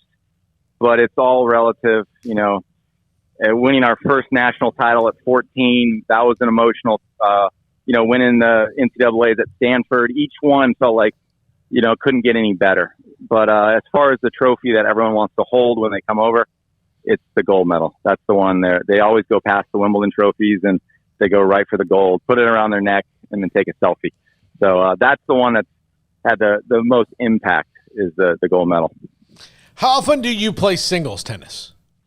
Well, I played a senior event in singles, and we're the same age as a guy named Tommy Haas, who hasn't taken a day off since he retired. So he's really mopping up the senior tour right now. But that was the first time I played in 12, 15 years. We were, completely focused on the doubles. We feel like it's two different sports and takes a lot of different skills. So we devoted all of our time to the doubles. But now that we're retired, we're definitely, playing more singles. Mike and I play each other and practice all the time, for bragging rights. But now, singles takes the big legs. You need the big legs, the cardio. Doubles is more about quick hands, the reflexes and, strategy. So. All right, Bob, I have to ask this question. You guys were known for that chest bumping. In fact, on your Wikipedia page, how often as you got older it became belly bumping? Belly bumping. Well, I was always getting higher than Mike. I had more hops. I'm a better athlete. So sometimes my hips would hit him right in the forehead. But we stole that from the Jensen Bros. I don't know if you remember those two guys. They were our idols growing up. We stole it from them, took it took it to Stanford. The fraternity guys loved it, so we brought it on the tour. And we were doing a lot more when we were younger, but we were trying to throw in one a match towards the end of the career. What is more intimidating to walk into the first time? The U.S. Open, the French Open, the Australian, or Wimbledon? Well, the Wimbledon, is that goosebumps feeling. It's kind of like a haunted house, so much history, very quiet. Everyone's so polite. There's a lot of rules there. So that one's like a trip. But then the U.S. Open, there's no other stage like it. It's just it's dizzying how big that stadium is for tennis. And the lights always shine the brightest there in New York. So, both have each Grand Slam has its own special vibe. But, the U.S. Open is the one that kind of blows your mind with the media and the attention it gets during that month. How did traveling the world and seeing all the places, all the experiences that you had shape you as a person? Man, you just meet a lot of people. You just get so many different cultures thrown at you. You have to learn to lose. When you're in college and the juniors, you're winning every match, and you get out there, you got to learn how to pick yourself up off the mat, and just learning to just stick together through the tough times. And we had a lot of great years, but we had times that tested us. And then I met my wife out there, travel with the family. I don't know. It was just we were blessed to go around the world and have so much fun. And now this is a new chapter of our lives. A lot more time at home with a routine, but we'll always look back on those times as one of the great times of our lives. As you know, and you guys are at Baylor, and they played for the national title against Florida last year. Had a great run. Michael Woodson, incredibly well respected at what he does. Who reached out to whom? How did this get done for this week? Well, we were here 2 years ago. We got to meet the team, talk to them a little bit. We actually played against one of their best players. I watched that match on TV. I mean, they're phenomenal. That was a tough one to lose because they were playing in Orlando against the Florida team. It was almost like a hostile Davis Cup crowd. I think maybe in another city they would have got it done. We connected through a mutual friend, Tim Stollard. Mm-hmm. But it's great to be back here. I mean, this is world-class facilities, and they're going to be just as good this year as they were last year. Their number 1 and 2 players are already making an impact on the tour when they dip into the pro tournament. So I recommend anyone in the community come out and see these guys because it's a special team. I know you've got a clinic coming up at 5 o'clock, and there's a media session. I want to let you go, but we wanted to have you on in case there's anyone from the Waco area, tennis aficionados who want to get over to Baylor and be a part of the exhibition and clinic that's coming up. This is kind of almost a farewell tour because it really was blown up because of COVID. Is that kind of what you're doing now? Yeah, I mean, we were going to play our last tournament at the U.S. Open last year, but then COVID made it players only, no fans. So we decided that it was time to shut it down. So yeah, this is our, pretty much first time playing together in these events since that. We're doing a 5-city tour. This is the second night, but we also got Sam Querrey on the road with us. He beat Andy Murray, number 1 player in the world at Wimbledon, made the semifinals. And so he's a really great American player. And we got Stevie Johnson, who's also a very, very talented and good player. So it's gonna be fun. I think we're gonna put on a good show. And anyone out there, come by the tennis center tonight. We're doing a clinic at 5, and then we'll be doing an exhibition around 7. So should be a good day. Isn't tennis in a way? Golf's a different type of sport, but it's not as athletic. But you have to have something, hand-eye coordination. I play that more. But isn't this a sport you can play until you just can't play anymore? Yeah, no. Tennis is a lifetime sport, especially doubles. I mean, if you go to the clubs, 90% of the people are playing doubles now. But yeah, it's like golf. I mean, you can play it until you're 95 years old. So, I mean, we're trying to go around and get rackets in kids' hands. That's what when we were little guys, we were inspired by Agassi was our idol. And he signed our autograph for us when we were 6 years old. So that's what inspired us. So, if we can do the same in the next 5 days, we're happy guys.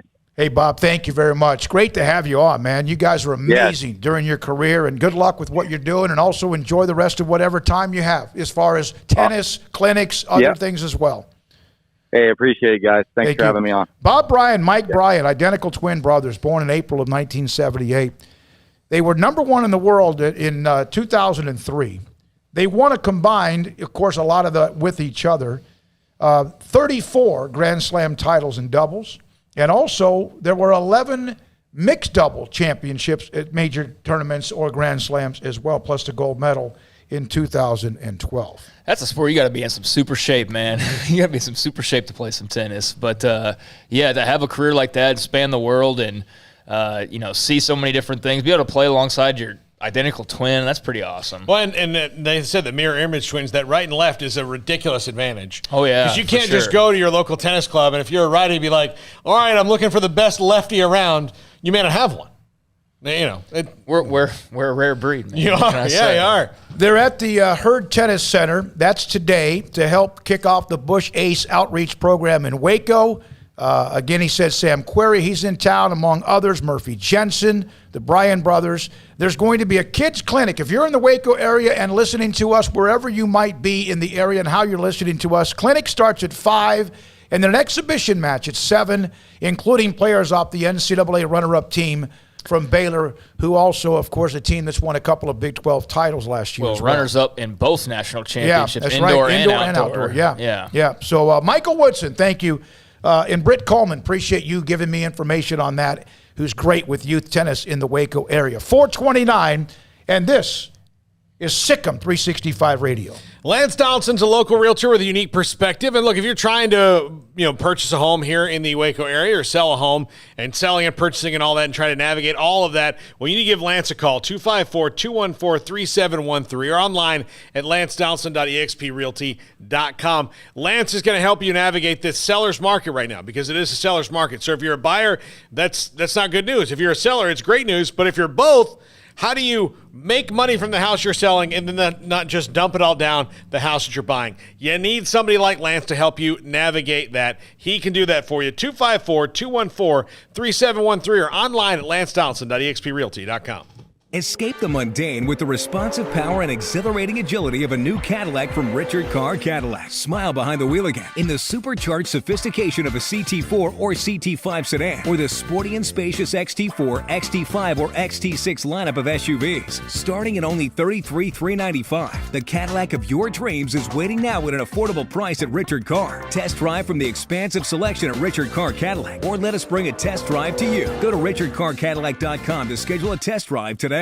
Boozers is the wedding ring store and more. If you're ready to get engaged or already married and want to upgrade your wife's ring for a special anniversary, Boozers is the place to go. With the largest selection of premier quality diamond engagement rings and wedding rings in Central Texas. They have 7 cases with over 300 styles of rings from top designers like Natalie Kay. Choose from yellow, white, or rose gold, plus beautiful top quality loose diamonds. With an in-house jewelry, they can also custom make anything you want. Bring in a picture or drawing and let Boozers create your one-of-a-kind pendant or ring. They can even use some of your old gold and diamond jewelry to create something new. At Boozers, you'll find a great selection of quality timepieces, and Boozers is the place for expert watch maintenance and repairs too. They specialize in expert Rolex watch repair for fine jewelry, watches, custom work, and more. Go to Boozers on Valley Mills and Lake Air Drive in Waco. Boozers, the wedding ring store.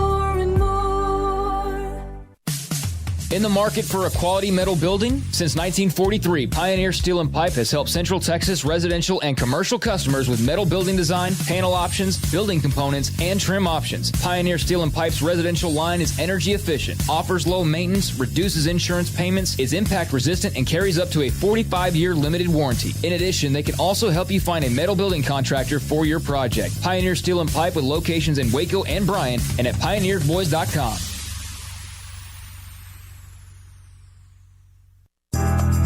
Riverbend Liquor and Wine, Lakeshore Drive at North 19th Street in Waco, is a hidden gem. They've got a great selection of spirits, wine, and the most extensive selection of craft beer in Waco in their gorgeous walk-in fridge. And they have an amazing array of high-end bourbons like Pinhook, Weller, Buffalo Trace, Brush Creek, Hotel, Garrison Brothers, Thomas S. Moore, Hooten Young, and Bardstown. Great customer service and a convenient and speedy drive-through window. Riverbend Liquor and Wine. Find out more on Facebook and Instagram.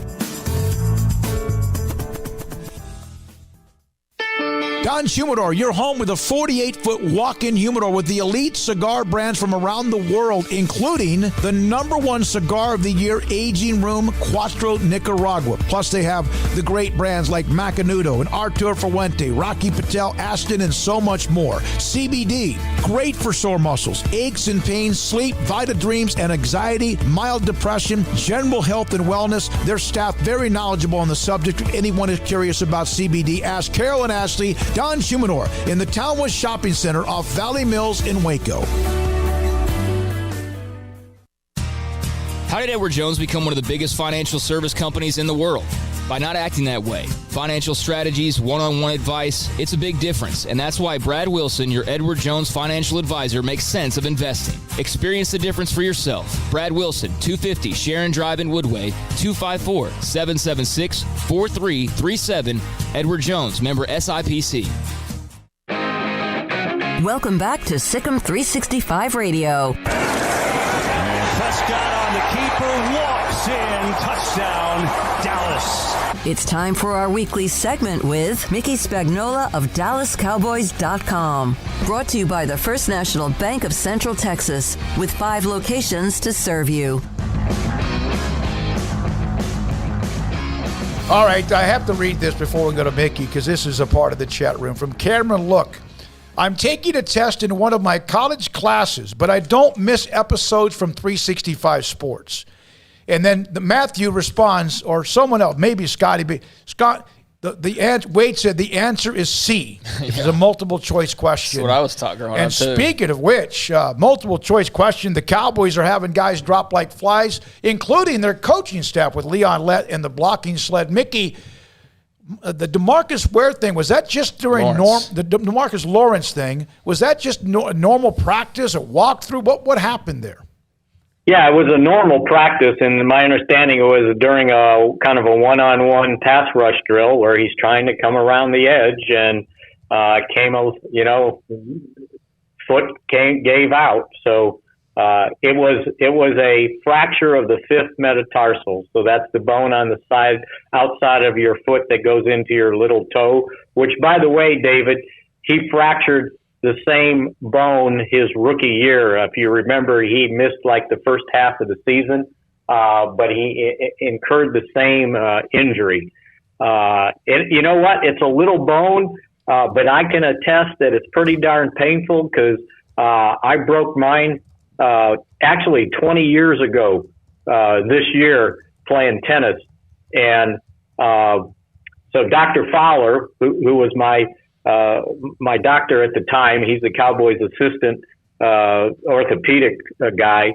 And so they look at the how about this? The x-ray guy, the tech, comes in, he puts the x-ray up on the little screen there, and he's looking, and he goes, "Oh, yeah, look, there it is."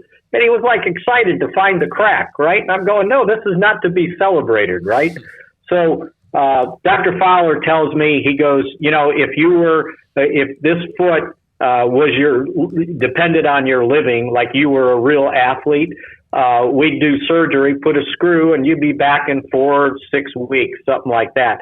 But he said, since you're not a professional athlete, you're going to be in a boot for 2 months. And I said, oh, thanks a lot. So it looks like with the surgery, he could be back after the bye.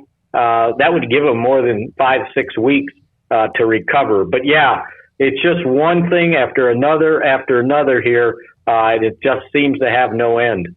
Well, the biggest thing on the defensive line was that they're already down Randy Gregory, right? Because he's more than likely not going to test out of COVID protocols this week before they go to L.A. So for a pass rush that was non-existent last week against Tampa, Justin Herbert this week, Mickey, it's not getting any easier. No, absolutely not. And that was going to be the one, key to the game for the Cowboys. You got to get pressure on the opposing quarterbacks. They didn't sack Tom Brady once. They only hit him twice. There were very few quarterback pressures. And now you got a younger guy who's more mobile than Tom Brady, throws the ball awfully well, and he can extend plays. And he doesn't get outside the pocket trying to run with the ball. He's looking downfield, as Dan Quinn pointed out. He's looking to throw the ball. So he said, I've got to tell my defensive guys, normal plays last, 2, 3, 4 seconds. He said, I'm telling them, you better be ready to go 7 or 8 seconds with this guy, and don't give up on the play because he can still hurt you. What else concerns you about them outside of quarterback, Mickey? Well, in light of La'el Collins, suspended 5 games and having to start a backup at right tackle because they decided that they're not going to move Zach Martin out there. Mm-hmm. And from what I can tell, it's going to be Terrence Steele, last year's undrafted rookie free agent that ended up starting 14 games because Collins missed the entire season. Looks like he's going to be the guy. And they've just got to hope that 14 starts last year of experience is going to make him a better player because they struggled out there to the point they did move Zach Martin out there for a couple of games until he got hurt. So it concerns me that they've got to protect Dak Prescott because Joey Bosa is probably going to line up every play right over that right tackle spot, and we know he's a load. So in my books, they need to put the tight end in Terrence Steele's hip pocket.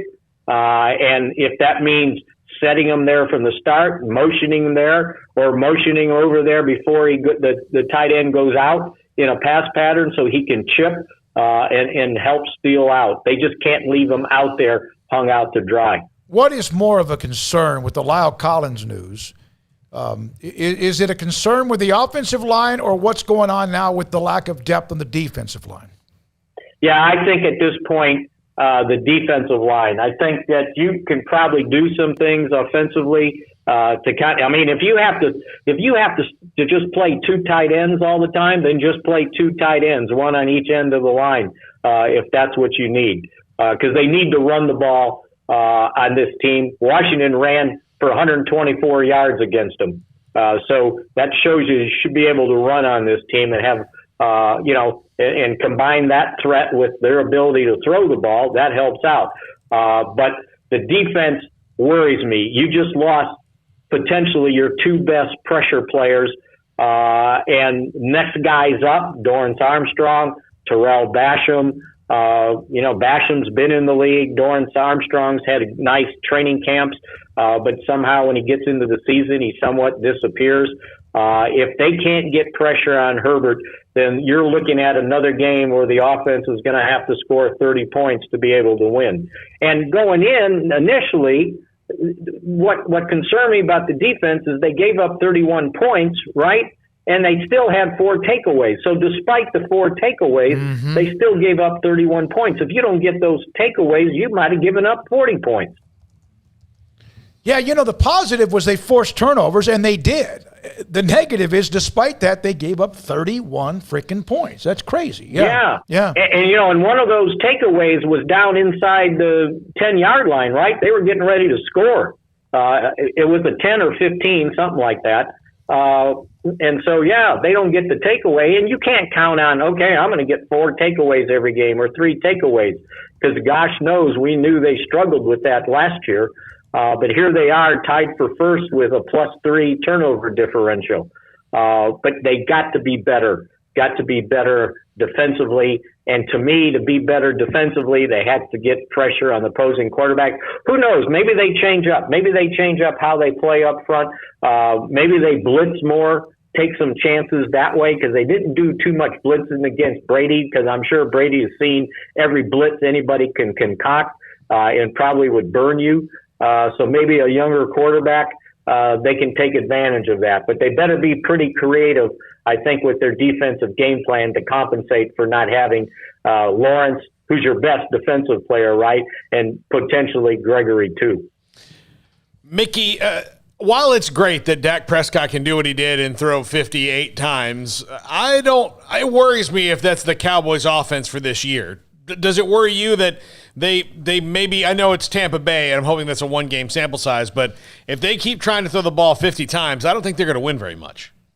Well, if they didn't throw it 58 times and they ran it 20 times and averaged 2 yards a carry, that wasn't going to get them anywhere either, right? Yeah. So again, I think it had more to do with how Tampa Bay played their defense. They played 5-man front. and they extended the edge, right? So if you were going to beat them, you were going to have to beat them to the edge. But they weren't getting anywhere running between the tackles. So basically, Tampa Bay was saying, okay, we know what Ezekiel Elliott can do, and he's not going to beat us. We'll take our chances with Dak Prescott. You know, what kind of scouting report did they have on Dak? They didn't know that he wasn't hurt. They didn't know that his shoulder was fine, his arm was fine, his ankle was fine. The only scouting report they would have had on his physical ability would have been what they saw on Hard Knocks. And then we saw what Phil Simms saw on Hard Knocks and said there's still something wrong with Dak's arm because he's not throwing the ball with velocity. Well, I guess he never thought that the Cowboys have right of first refusal, which gets on Hard Knocks, and they made sure they didn't show a lot of what Dak Prescott was able to do. And Tampa Bay nearly lost their bet, right? Because he nearly beat them just throwing the ball and Zeke only running it 11 times. I think that'll change. I see where Washington gave up the 120-some yards rushing. Washington got 120-some yards rushing against the Chargers. So if they can do that, certainly the Cowboys should be able to do that, providing that they can patch up that right tackle spot. Okay, Mickey, the stat, obviously the one that matters with what the Chargers did, winning at Washington 20-16. And I don't know how often I've ever seen this. They were 14 of 19, what is against a respectable and even sometimes thought of as a really good defense. 14 of 19 on third downs. How much does that have to worry you? That's a record, by the way. I read in their release. It's an NFL record with 14 of 19, that type of conversion on third down. Yeah, it just goes to show you, if it's third down, chances are they're probably throwing the football. And if you don't get pressure on Herbert, he's good enough to beat you. You know what, David?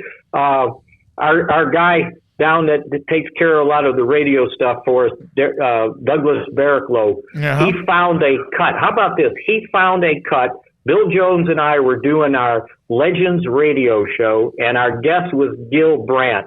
And at some point in that show, and this was 2018, so it would have been Justin Herbert's junior year at Oregon, he said, the best quarterback I've ever seen, and he meant scouting him coming out of coming out of college as a draft choice, is Justin Herbert. And he went through this whole thing on how great Justin Herbert was. Well, he was right, because he's awfully good. Hey, NFL Offensive Rookie of the Year, and look at his numbers as a rookie, he can really throw the football. So again, you've got to get pressure on him. And I'm assuming you saw the Washington game, but the only reason I think they held, and it's a really good Washington defense, they held the Chargers to 20 points. I guess there was a few turnovers that short-circuited the Los Angeles offense. All right, Mickey, thank you, sir. Ought to be fun to watch. San Diego, or used to be, Chargers in L.A. hosting the Cowboys trying to get that win, and then Philadelphia on a Monday night following. Mickey, thank you. Mickey Spagnola of DallasCowboys.com. All right, when we come back, Craig Smoak and Off the Radar, Sikkim 365 Radio. Impact Research Institute, Dr. Gunn. She was in studio about 2 weeks ago. What they do is try to find if, in fact, you have symptoms of what is non-alcoholic fatty liver disease, obesity, non-alcoholic fatty liver disease. If you have alcoholism, of course, that could be a problem anyway. But non-alcoholic fatty liver disease, obesity, high blood pressure, high cholesterol, those are issues that you may have. And because of that, you may know about that, but you may not so sure whether you have fatty liver disease. Now, non-alcoholic fatty liver disease. Dr. Gunn, in their location on Fish Pond Road, just off of Fish Pond Road in Waco, their clinic is there. What they're doing is they're doing grants and researches about fatty liver disease, non-alcoholic fatty liver disease. So contact them. You don't know, it's not, well, okay, you got to be 40 or 50 or 60 like some things. No, you could be 22 or 25. You could be 17 or 40. So make sure if you have any of what I've mentioned, some of the symptoms of fatty liver disease, non-alcoholic fatty liver disease, remember Impact Research Institute and tell them David Smoak sent you. The 2021 Ram brand just received first place in the prestigious J.D. Power's Initial Quality Study. The Dodge brand finished second to Ram, and the 2021 Jeep Gladiator is first among all midsize trucks. Quality and Ram Power Days, only at Allen Samuels, 201 West Loop 340. Come by, let's be friends.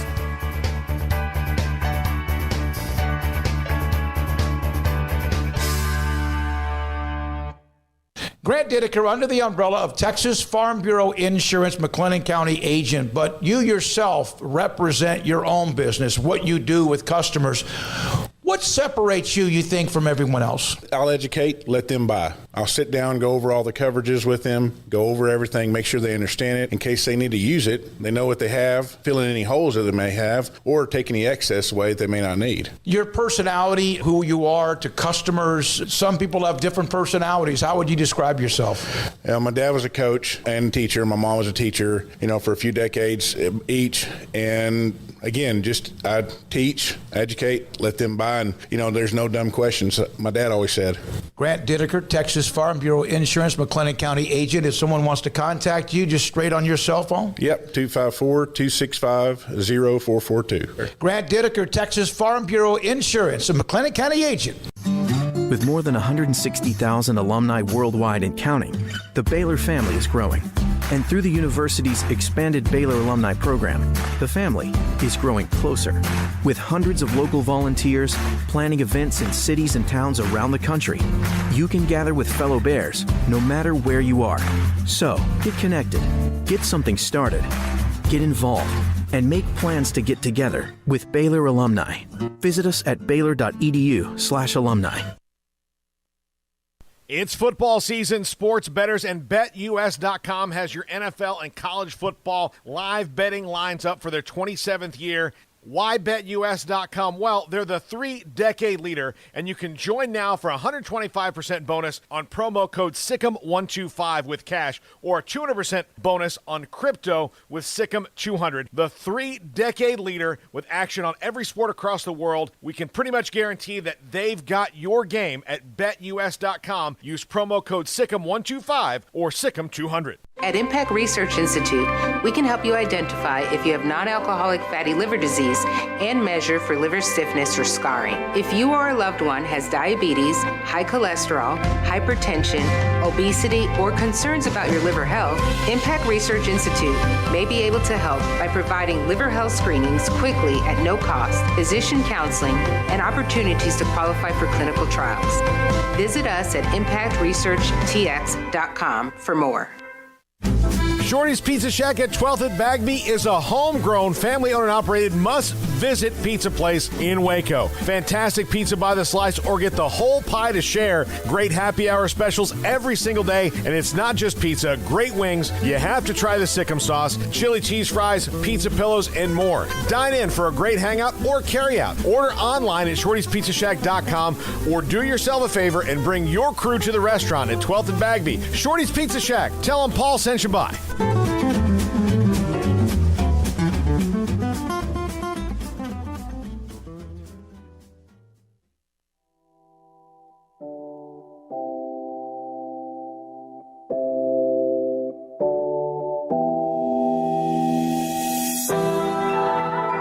Welcome back to Sikkim 365 Radio. It's time for Craig Smoak's Off the Radar. Brought to you by Pickup Outfitters. Since 1997, we've been outfitting trucks, SUVs, and vans at 220 Lake Air Drive or createacommotion.com. Welcome back in Sikkim 365 Radio. Craig Smoak, David Smoak, Paul Catalina. Great producers behind the scenes as well. And taking a look here in this segment, as we do on Tuesdays and Thursdays at around 4:45 or so, at just various stories that maybe we don't get into between all the other things that we're discussing. We have talked, or at least mentioned, Nebraska and Oklahoma are playing this weekend. Mm-hmm. And we'll be, putting that rivalry back in the spotlight. We know the troubles that Scott Frost has had. And he doesn't know what trouble is until Saturday at 11 o'clock. That could very well be the case. But Scott Frost, the reason I bring him up is because of that. There's a lot of people that are expecting this to be a very one-sided affair. And he seems to be Scott Frost, right? He seems to be not that worried about it. He said, "We've got a lot to gain and very little to lose. We've got a lot to gain and very little to lose in this game. So I just want our guys to play stress-free, not worry about anything, and just go attack." That sounds great. And I don't know, maybe my left pinky, if they play well and it's competitive, maybe the fingernail. But he's also the one that tried to back out of this game. And don't think that doesn't still stick in the head of some of his players. And if, in fact, he's fired, it won't be just the record, but a couple of other things along the way, including trying to back out of this game on the 50th anniversary of what is still the game of the century.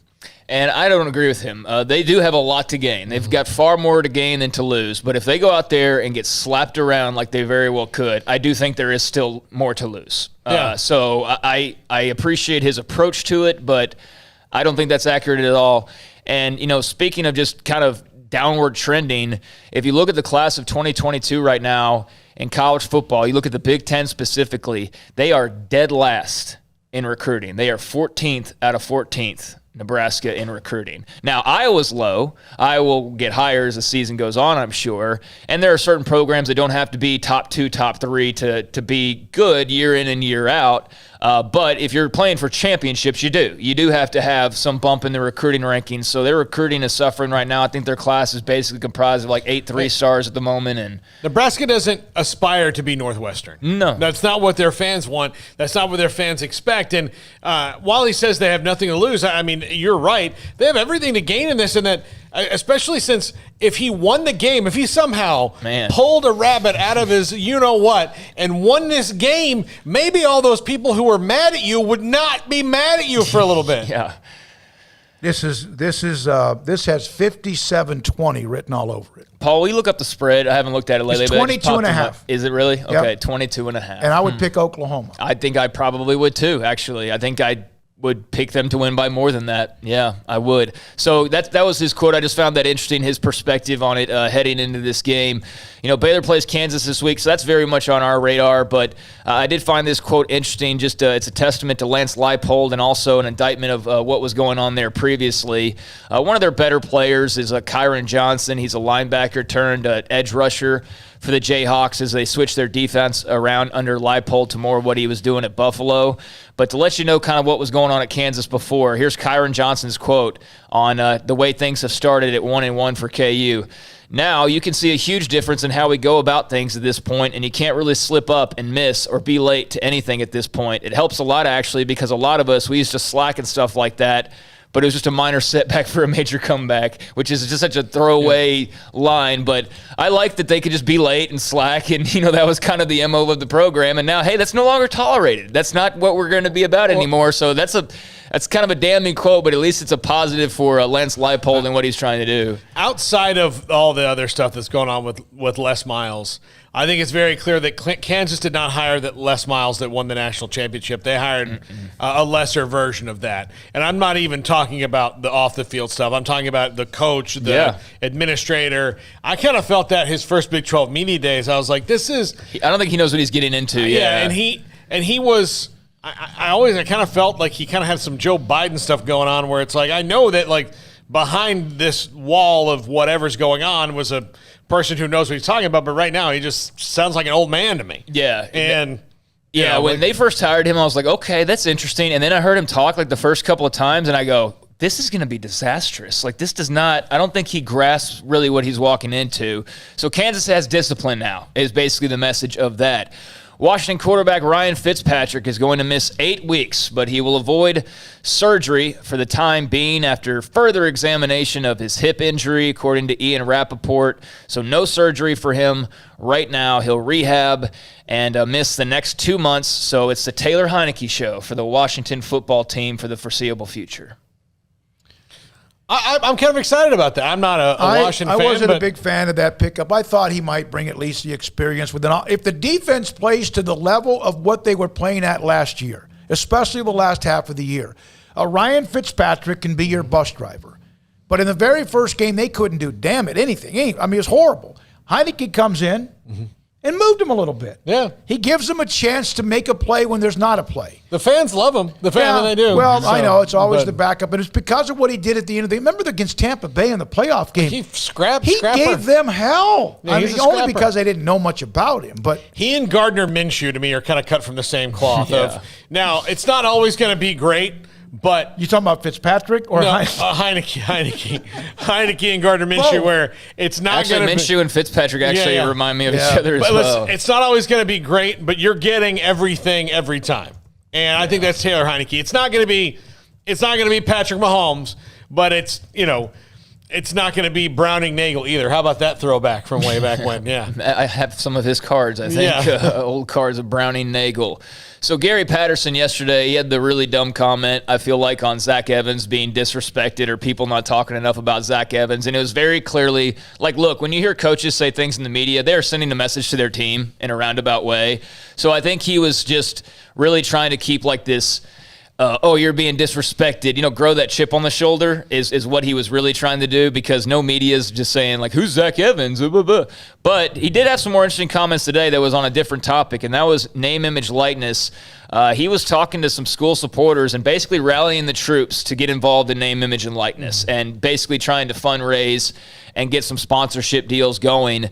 And in doing so, he was pointing at other schools and, what Texas is doing or what A&M is doing. And, A&M, for example, at TexAgs, and I think UT's one of their sites is doing this. And shoot, we have a, Jalen Petrie interview that we do. And he was bringing up, like, how these sites are, like, paying players to do weekly interviews and things like that. And I guess not a lot of that is going on at TCU, but he used the opportunity in talking about that to talk about SEC schools trying to poach his players due to name, image, and likeness. He said there's five SEC schools calling one of his freshman players and telling him, here's what we'll give you if you come here and not stay at TCU. At the end of the day, that's just real life. If we don't do anything about it, within a year we lose him. The rules have changed. There is no wrong anymore. And then he talked about the school partnering with the school's business school, also talked about partnering with Open Doors, which is the big NIL platform, and said that they planted trees and they have to water them.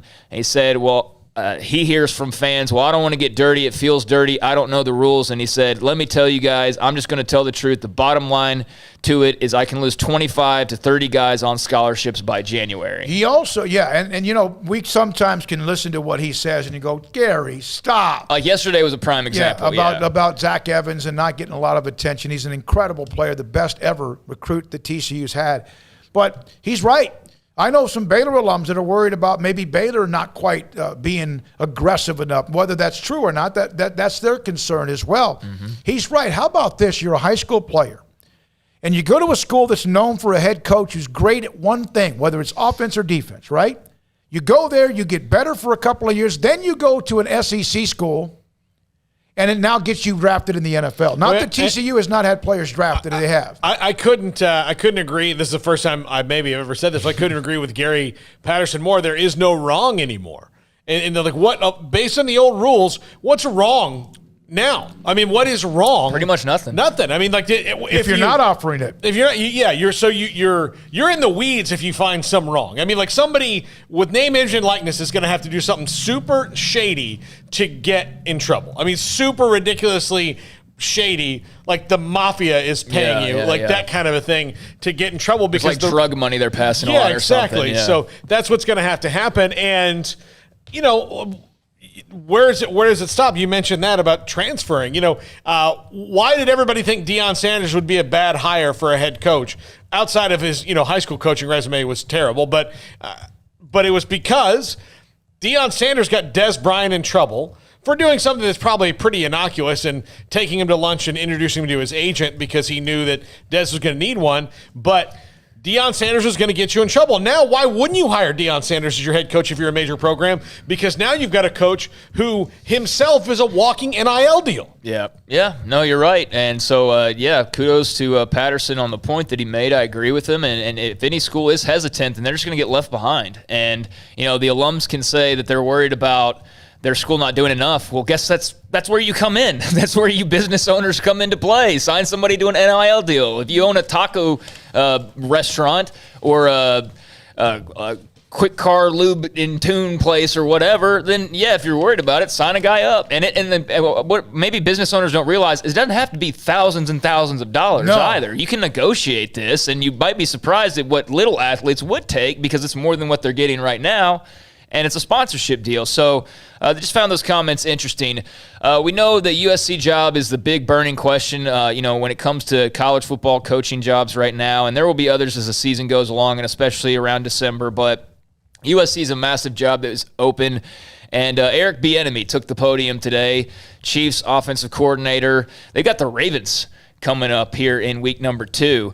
But instead of the question being about the Baltimore Ravens, the very first question of his press conference, it was about USC. And so he had to address that and said to reporters that he is focused on the task at hand. He laughed and said, "You guys know me. I am where my feet are. So when it's all said and done with, I am focused on the task at hand. I am not worried about anything like where my name is being mentioned. My job right now is to make sure we're preparing for this weekend's opponent." He also said on a follow-up question that if hypothetically USC were to give him a phone call, he said, "If USC reached out to me right now, my answer would be I am preparing for this team to play against the Ravens. That's how I roll. You guys know that. And then, just more my job's to make sure we're ready." So, he's not going to say anything else, but it was something that was brought up and already something that he's having to address just, a few days later. So not sure how much of a real candidate he will be, but those questions are already starting to come for Eric Bieniemy. Also, here's a first, and we get a lot of these from time to time, and some of them get a little bit watered down, quite honestly. But this is pretty major. First female full-time TV play-by-play announcer in the NBA. Lisa Byington will be the Milwaukee Bucks' new play-by-play voice on their television broadcast. That hire was announced yesterday, so she becomes the first woman to work full-time TV play-by-play for any major men's professional sports team. So congratulations to her. Good for Lisa. And I wonder if the old guy, they won the the NBA title. Paschke? And he was like, "That's it, hell with it. I did it." He was there for 35 years. So I bet he was like, that's the walk-off. They win the title, you got to walk off after that. I would do the same thing. I know you guys don't necessarily read the NBA headlines every day, but Kyrie Irving's in the news once again. And Kyrie Irving's been the subject of potential trade talks. I'm not sure how much legitimacy there is to it because there's just so many rumors all the time. But with his name being brought up as a potential trade possibility for the New York Nets, Brooklyn Nets, his agent has said that if the Nets try to trade him, he's going to retire. He's just going to flat out retire if they attempt to trade him. Now, the big trade that's being rumored is the Nets being able to use Irving to go and get Ben Simmons, which a lot of people would argue would make them a better team. But it's been talked about on all the various shows. So, again, put as much stock into it as you want to. But Nick Wright of Fox Sports, a known LeBron D-writer, quite frankly, said that, this is very much being talked about and that there's various trades that are out there that would make sense for the Brooklyn Nets if they wanted to shop Kyrie. And what was interesting is that Kyrie Irving responded to Nick Wright's tweets with a little puppet gif and called him a puppet. And Nick Wright responded and said, "Kyrie, if you're saying you didn't say you'd retire if you were traded, then your beef is with your representation, not with me, because you and I both know that's what they've told people." So, wow. Kyrie Irving. And, that led to a lot of people going like, does he still want to play, and questioning his desire, because he just always seems to kind of be, on the fence with certain things. But, we'll see what happens. He's saying that he'll retire if the Nets trade him. So here's what I'd like for Kyrie. I would like for him to retire. I would like for him to call Elon Musk, get on the next SpaceX I'm ship, with you. Take him out to outer space, look at the round, beautiful planet Earth, and go, "Oh, That's what, he's got so much money, Elon Musk. Take all the flat earthers and take them up into space and let them see what the world looks like, and then have them say, and then that's it. Then we're done. Yeah. USA Basketball is going to need a new head coach, Greg Popovich. The Tokyo Olympics was his last ride. He called it the best feeling he's had in basketball, winning that gold medal. So now Grant Hill, who is the managing director of Team USA men's basketball, said they are on the hunt for a new coach to replace good old Pop, the 72-year-old Spurs coach. So just a little note of interest there. And you know what? I think I'm going to leave it right there as far as a few topics off of the radar. We've covered a lot of ground right there. So those are a few stories that we might not otherwise get to. Thank you, Craig. Appreciate that. We continue. Jennifer Smoak will join us at 5:30, and my Lord, what a first week she had as a fantasy football league owner, and this could be interesting at 5:30. and a lot of the choices that were very, very, I questioned them. And she got a good team. She's got a hell of a team. Yeah. Doubled up a girl, Natasha Persia, who has slammed her a few times when it comes to football, fantasy football league games. She's coming up at 5:30. Lord help us with that, because the cockiness will be unmerciful. Paul Catalina's top 5. This Sikkim 365 Radio. BetUS has been serving clients for 25 plus years and prides itself on being known as America's favorite sports book. I want you to remember these 2 promo codes, Sikkim125 and Sikkim200. They've got action on every sport across the world, and they can pretty much guarantee that they've got your game no matter what it is. And BetUS offers the industry's bigger retail bonuses to keep their players betting longer, like this, Sikkim125. That's a 125% bonus on cash if you use promo code Sikkim125, a deposit of $100 or more.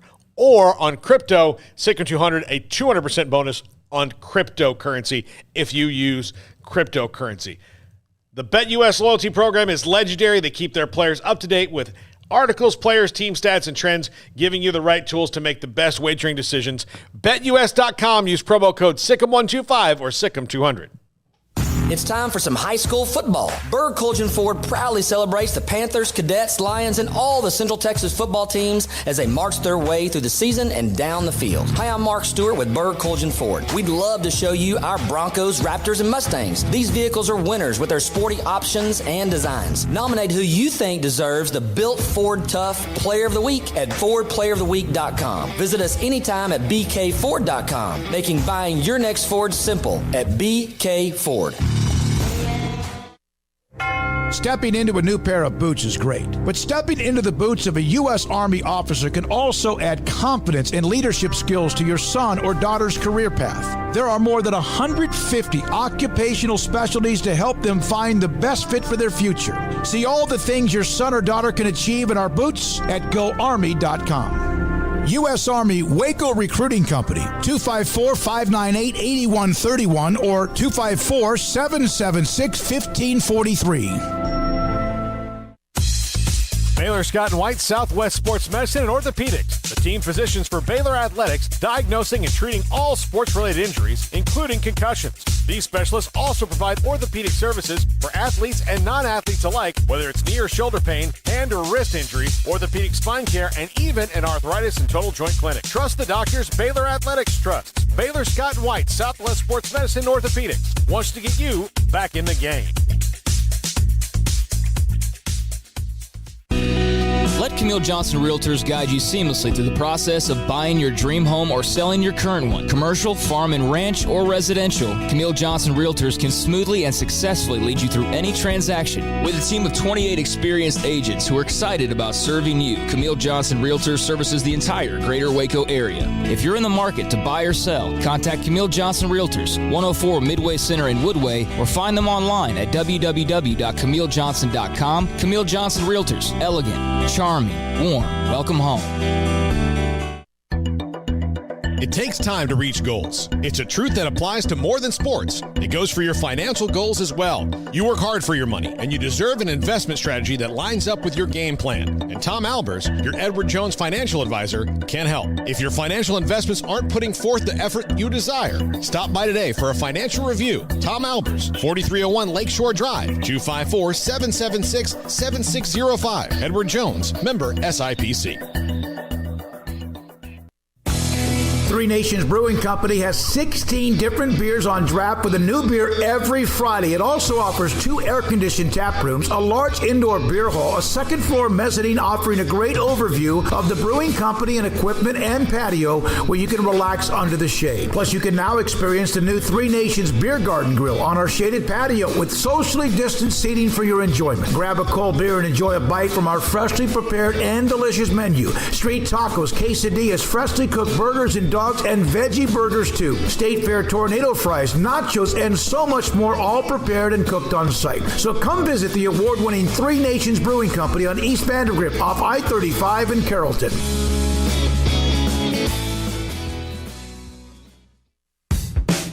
Welcome back to Sikkim 365 Radio.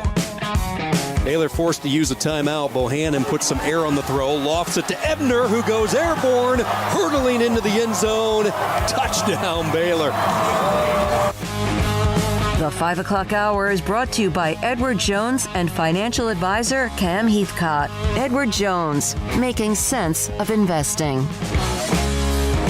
Now here's David Smoak, Paul Catalina, and Craig Smoak. Earlier today, we took a call about the divisions in what will become the Big 12 eventually with the new 4 with Brigham Young, Cincy, UCF, in Houston. And David in New York just sent me a text to us on the text line, which has been busy today, as always. Guys, this is David in New York with my divisional proposal. The Texas schools in opposite divisions would still play each other every year or every other year, plus throw in occasional games with Texas and A&M, if that even is a thing. The occasional Rice or SMU, plenty of games with Texas schools remain, even with split divisions. I will be stunned if Texas Tech, TCU, and Baylor, whatever they decide to do will not be if they're in the different divisions. If it's West and East, I can see what you have TCU's at Central, so is Baylor. And then I will be stunned because you already have lost all of your longtime rivalries, all of them. And now you've developed at least some since 1996. You're going to maybe lose some of them if you go to split, but I will be surprised. But I appreciate the idea. I don't know. Texas Tech, Baylor, and TCU Baylor's become a great rivalry, although TCU's dominated it lately. I don't think I want to see that one come to an end. No, I mean, you can't bring Baylor or TCU to a close. That would be dumb. That would be really dumb. And, we had that call earlier, and he had various, ways of splitting it up and putting Texas teams in different divisions. But I just think you have to have the Texas teams. If they're going to be in separate divisions, they have to be automatic opponents still. Somehow, because who's more likely to travel to Lubbock? Lubbock's a place to get to for anybody, quite frankly, but, TCU is going to come down to Waco. Baylor fans are going to go out to Lubbock. They might not, though, go all the way out to West Virginia or to Iowa or to Utah or, any of these other new places. So I think for travel purposes, because we have had, travel does matter to an extent. Yeah, I think you got to keep those Texas. I mean, if the whole point of bringing in Houston was to further cement your Texas footprint, then you would think you'd have your 4 Texas schools all wanting to have that Texas factor surrounding them and playing each other. So, yeah, I don't like if Baylor and TCU played every other year. No, I don't like that at all. Or even Baylor Tech every other year. Now, Baylor Houston, because that's not necessarily the same level of rivalry right now. Then I could see like Houston being the new kid on the block, that maybe they're the one in a separate division and then they play, those teams over the course of time. But I definitely don't think you end the Tech Baylor or Tech TCU or TCU Tech for that matter. By the way, Houston and Baylor played each other back in the days of the Southwest Conference. Of course, Houston was a late add to the conference because there was teams, and they ended up playing really well, did well.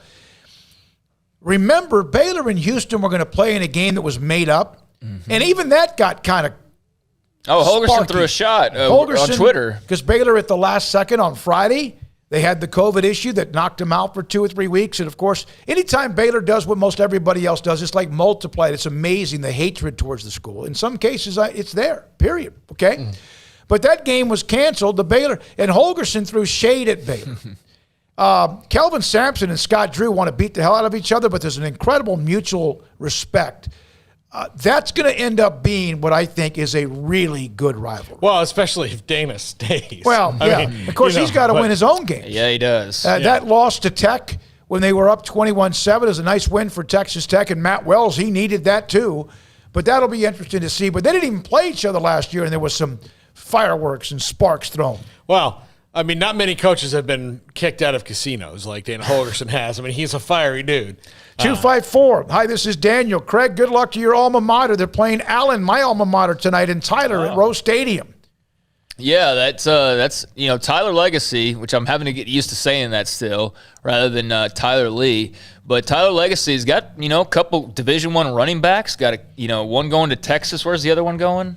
One's going to Tech and one's going to UT. Yeah, the other's Tech. Yeah, that's right. So I got a couple of Big 12 running backs on their roster, and they seem to be doing well. They've had kind of a topsy-turvy time ever since I left a long time ago. Went through a handful of coaches in that time period, but they seem to be on the right track right now.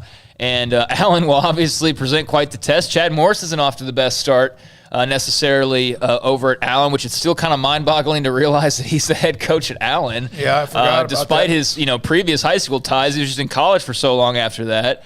I mean, shoot, we covered him as part of the Baylor coaching search, a few years ago, and there he is now coaching against my former high school. So it's kind of weird, but thank you, and I hope it's a good game. Allen did come back to win last week. But here's something they beat Cedar Hill.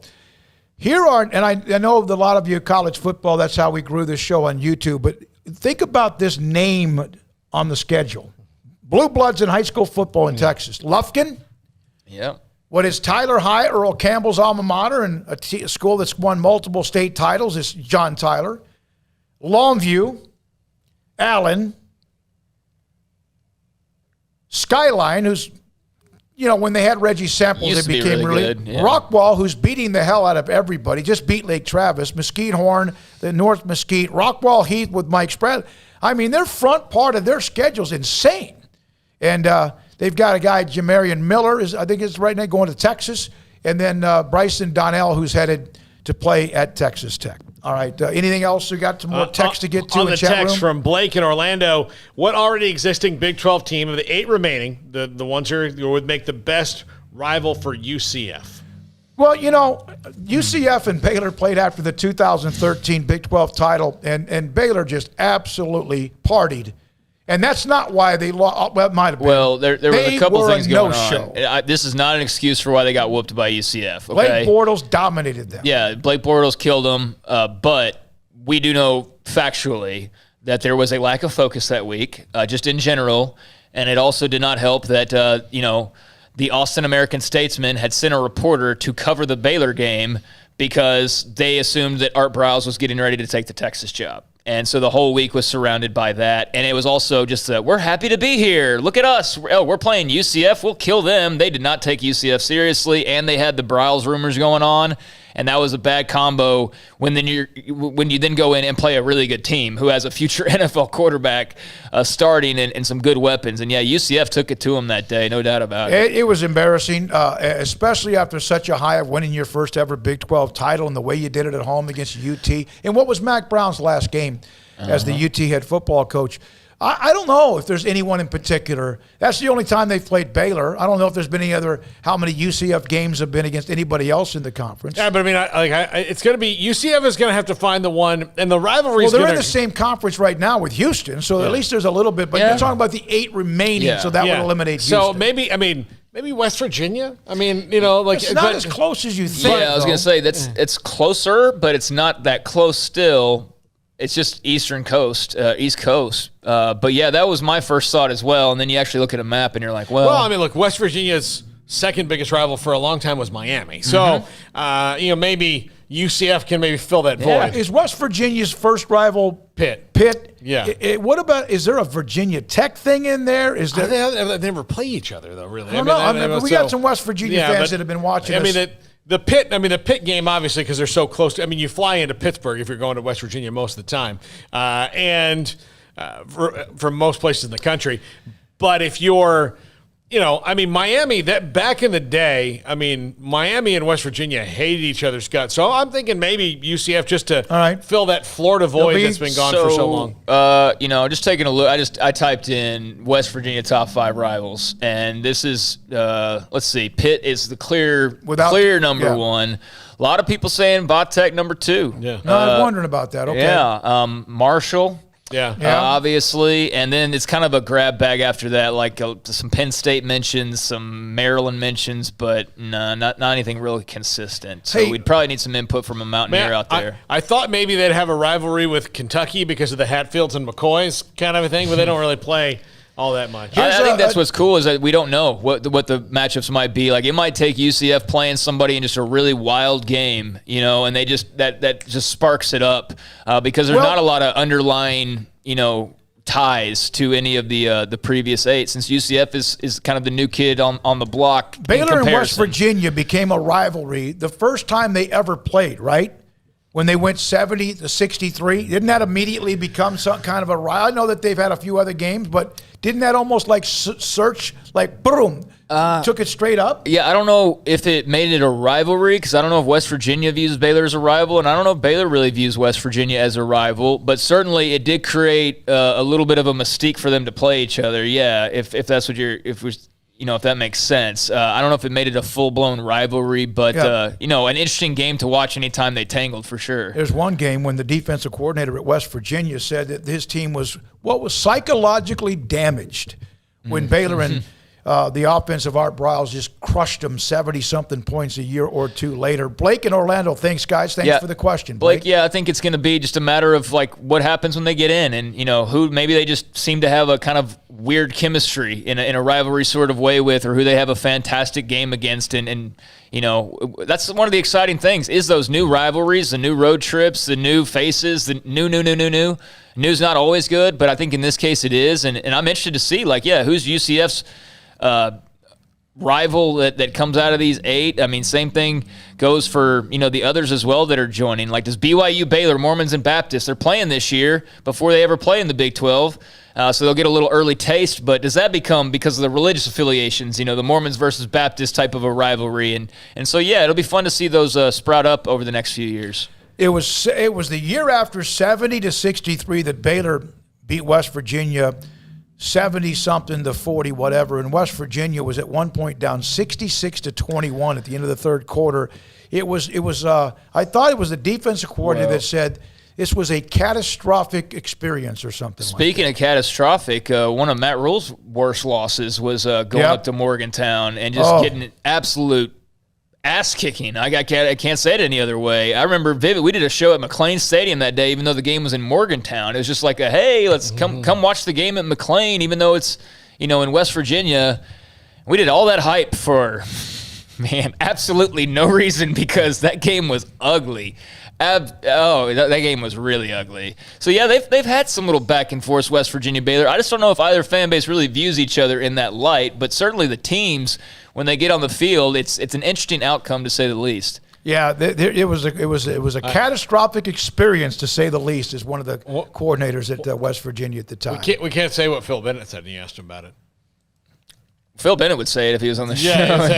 We are in the internet. Here's a text from the 504. How about if the AAC is looking at teams, targeting teams, obviously Louisiana or Louisiana Tech, are they included, especially if Tulane ends up in the Big 12?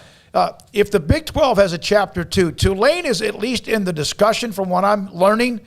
But right now, as we've said before, Boise State, Memphis, we have a writer covering Boise State for tomorrow. Those seem to be first and second, among others. One other note. And that Boise State writer will be interesting to talk to in light of the news today, because if the American is looking to poach them, but then they also have a Big 12 opportunity maybe looming, then what do you do if you're Boise State? If they really know if there's a Chapter 2. Yeah. One of the things about the divisions from somebody I know that has kept up with this kind of stuff on the chat room is that you'll have the Texas teams in the same division, Houston, TCU, Baylor, and Texas Tech, with Brigham Young and Oklahoma State. Damn. That's wow. tough. Yeah, that other one then would be Kansas State, Cincinnati, West Virginia, UCF, and Iowa State. And Iowa. No, ain't that. All right. You never know. I kind of like both those. I saw this note. I have to say it before we break for Jennifer Smoak. I saw a note from a writer. I wish I would have grabbed it. I didn't do it and printed it. That with Texas and Oklahoma leaving the Big 12, it will now open up the conference to becoming more even, and other teams now have a better chance of winning the Big 12 title. Well, that's just because Oklahoma's leaving. Yes, one school. And I mean, everyone would admit that, right? I mean, except Texas. Since their last title in 2009, and that was a hell of a team with Colt McCoy, we've seen Baylor win twice, including one with TCU that was a share. We've seen Oklahoma win like 7, 8, whatever it is. And maybe Oklahoma State was able to find one in that case as well. And I'm not trying to dish anyone else, because other than that, who else has done it? It's an Oklahoma thing in the way they've dominated a conference the way they have. Texas has made some appearances, and then, if you go back to the old school Big 12, then Texas was heavily involved. They were really riding high under Mac Brown, and the only thing that was in their way at that point was on occasion at K-State, but mostly Oklahoma, as Stoops started to dominate that rivalry with Mac Brown there for a stretch. But, yeah, I mean, in terms of those two leaving, Texas doesn't really impact it that much. It's just the fact that there's been one team year in, year out for truly almost a decade at this point that's on top. So Oklahoma leaving will certainly open the floodgates for some different champions to be crowned. Well, let's put it this way. There have been 5 Big 12 championship games since the last time Texas was in it, and they won it on that Tucker field goal with no time left in 2009.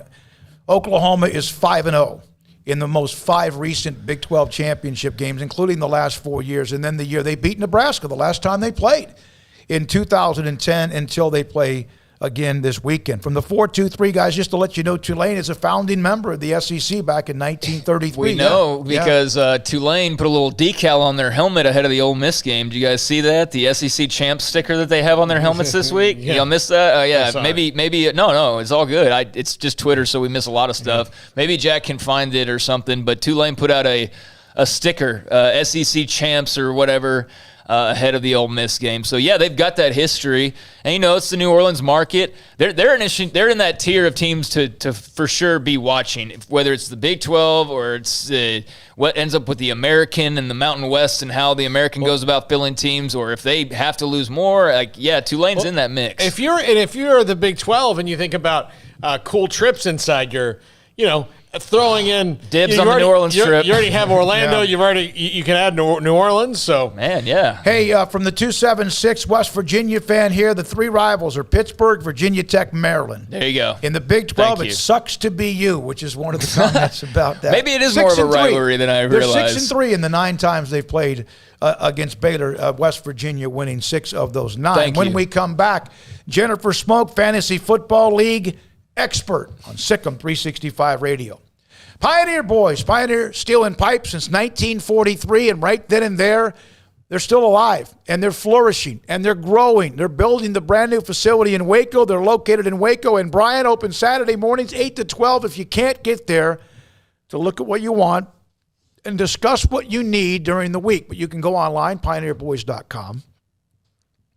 What Pioneer Steel and Pipe has done is build a business through everything that's gone on in this country since 1943, whether it's economically, politically, or disasters. And they keep thriving. Yeah, there were some distribution things they had to overcome during COVID, and of course everyone else did. Well, no, they didn't, because some businesses didn't make it, unfortunately. Pioneer Steel and Pipe thrives, building a brand new facility that's going to be amazing, but they will never lose sight of what they are, which is about customer service and incredible product of pipe, steel, metal buildings, concrete. What you need, they have it. And they will always not only want you as a first-time customer, they will measure their success by whether or not you come back again. And obviously that happens because that's why they've been in business, and they are thriving since 1943 at pioneerboys.com. I hate my job, but I don't mind getting up in the morning. I dread each day, but I can't wait to get out of bed. You ask me why, and what I'll say to you is true. Well, you can get breakfast tacos at Rudy's Barbecue. Scrambled eggs and brisket, they ain't fooling around. Salsa drap, son, they're the best in town. Barbecue for breakfast, yes, it's true. Put a smile on your morning at Rudy's Barbecue. Next in line.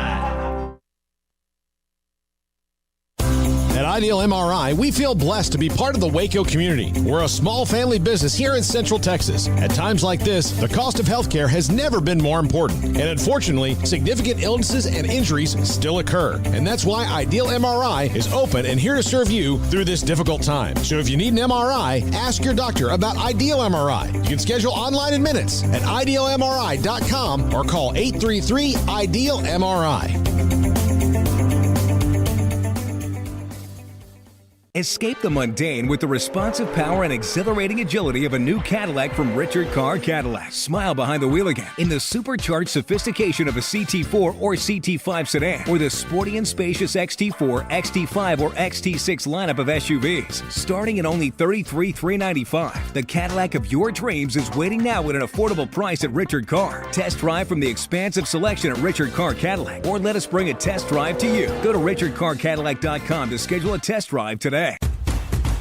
Hey, this is Bryce Petty, former starting quarterback and two-time Big 12 champion, and I know firsthand the importance of being in top shape both on and off the field. So listen up, men. If you're feeling beat down day in and day out and looking for that high-performance edge that separates the men from the boys, then look no further than the Petty Clinic Low T in Waco. Petty Clinic is a comprehensive men's healthcare clinic with an atmosphere catering to men. Board-certified Dr. Kent Petty has a special interest in offering the highest quality medical care to men of all ages. Some of the services offered include screening and treatment for low testosterone or thyroid, infertility, high blood pressure, diabetes, high cholesterol, sleep apnea, while offering comprehensive wellness exams and complete men's health lab panels. High performance men, remember, it's not just a Petty thing. This is Bryce Petty, encouraging you to reach out and Google search Petty Clinic Low T or go to pettycliniclowt.com and get your complimentary lab screening today. At Baylor University, students find their place to shine. They're faithful friends and inspirational leaders. They're championship teammates and independent thinkers. They're on the cutting edge of high tech and in the halls of history. If you want to make the world a brighter place, you can. And if you want to shine in your own way, you can. The spark you need is already inside you. Bring it to Baylor, where lights shine bright. With so many companies and policies out there, it gets so confusing shopping for insurance, and I never know if I'm getting the policy that's right for me. Luckily, I met the team at the Niche Group Insurance Agency. With the Niche Group, you can go to one company and get access to coverage options from many insurance carriers, and you get to speak to a real person about your specific coverage needs. With the Niche Group, I know I'm getting the right coverage at the right price. If you need insurance, talk to the experts at the Niche Group at 1-800-258-8302. You know what would make this moment better? Pizza. Dough made from scratch and an Italian family sauce recipe pizza. 3 fresh signature cheeses making a melty blanket of perfection pizza. Like loads of premium toppings like crispy Old World pepperoni, savory Italian sausage, and fresh sliced veggies pizza. That's Marco's Pizza. Visit marcos.com and make any moment better. And with 4 locations in Waco, Belmead, China Spring, Woodway, and soon to open in Robinson. Marco's. Pizza lovers get it.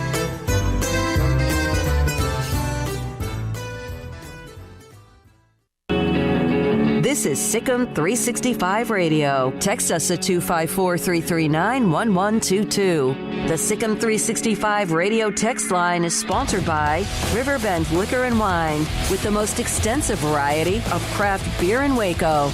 A hidden gem on Lakeshore Drive and 19th Street.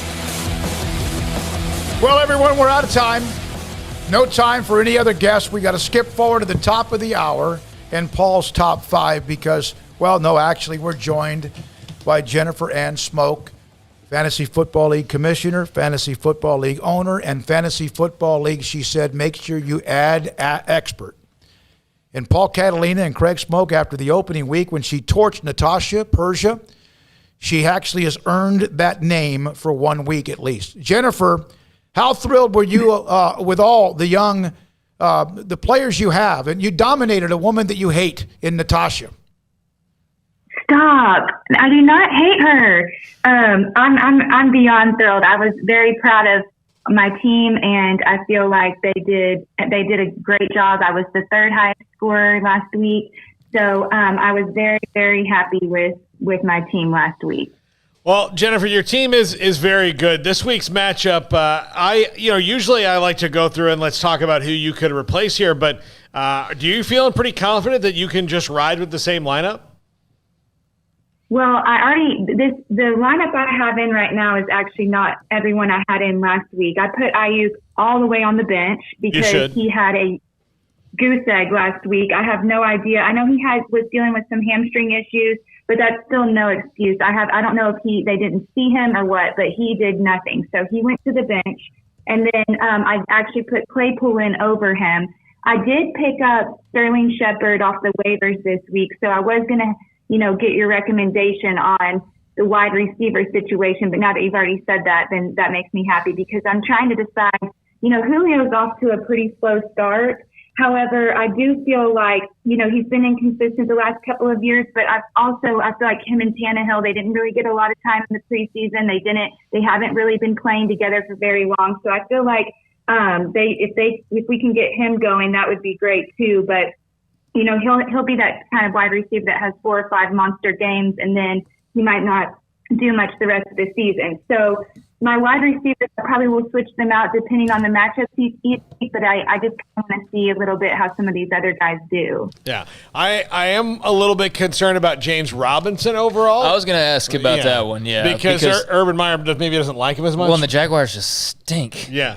What do you mean Urban doesn't like him? I mean, he didn't like him last week, as you know. I mean, he was one of your But that can change.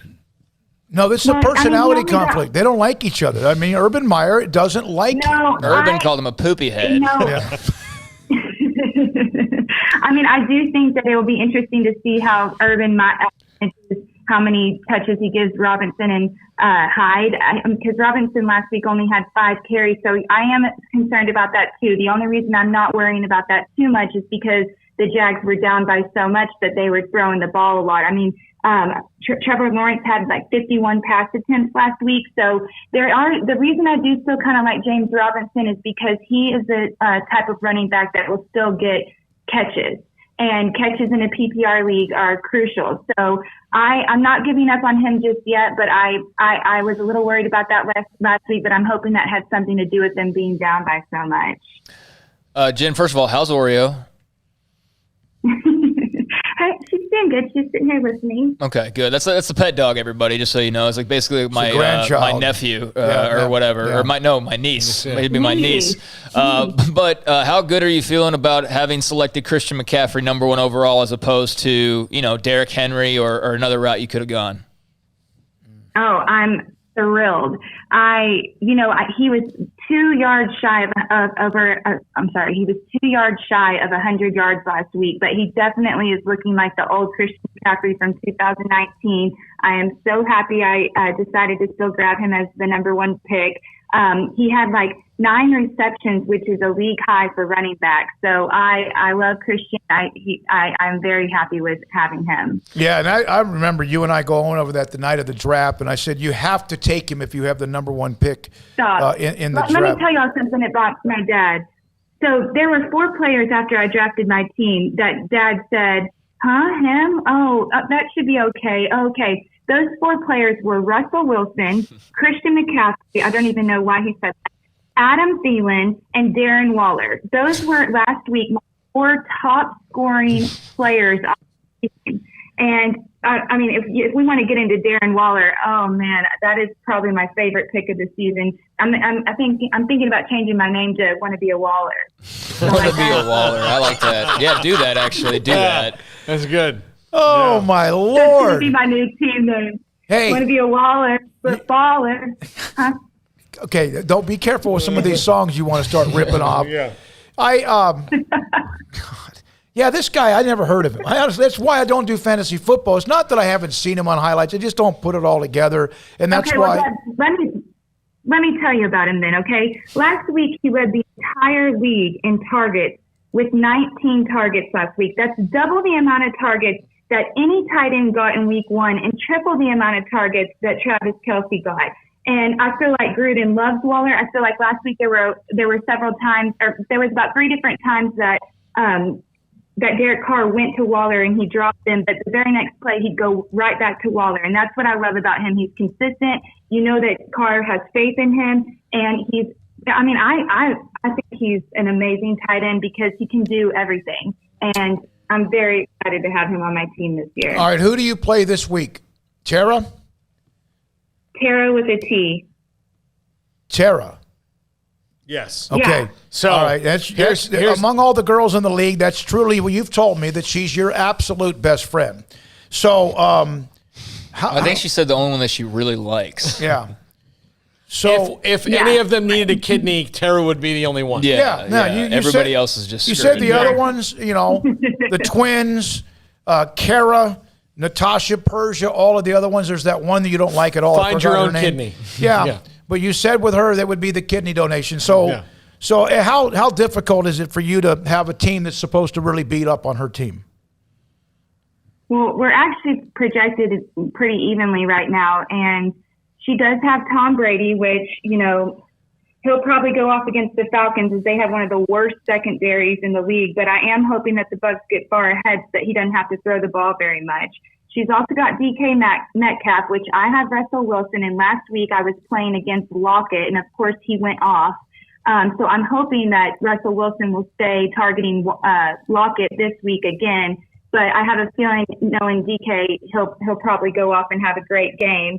Then she's also got Jonathan Taylor, which he's like a top 10 back last Sunday, but I'm hoping that my Rams defense will shut him down and make Carson throw a little bit more. So she also has T. Higgins, who I feel like is very underrated wide receiver, but he's like the Bengals' number one red zone target. So it's going to be a good matchup this week, but we'll see. She won last week too, so I think it looks pretty even right now.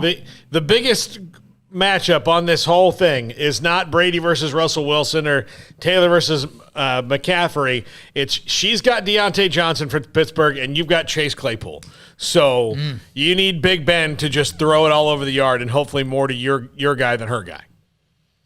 Yeah, and see, to me, I think Claypool is the best wide receiver on the Pittsburgh offense. I know they have Deontay Johnson. I know that they have Juju Smith-Schuster, but I just feel like Claypool is such a big athlete. Last week, especially if he keeps making plays like last week when he went up over a defender and was able to bring it down, which I think is called mossing people. But he only got about 5 targets and 1 rushing attempt on Sunday. But last season, he kind of took a little while to get going. But once they get him going, he's a pretty consistent one. So I do like him. But with saying that, Paul, with looking what receivers are on my bench, would you still keep Julio in over Shepard, or would you put Shepard in over anybody else?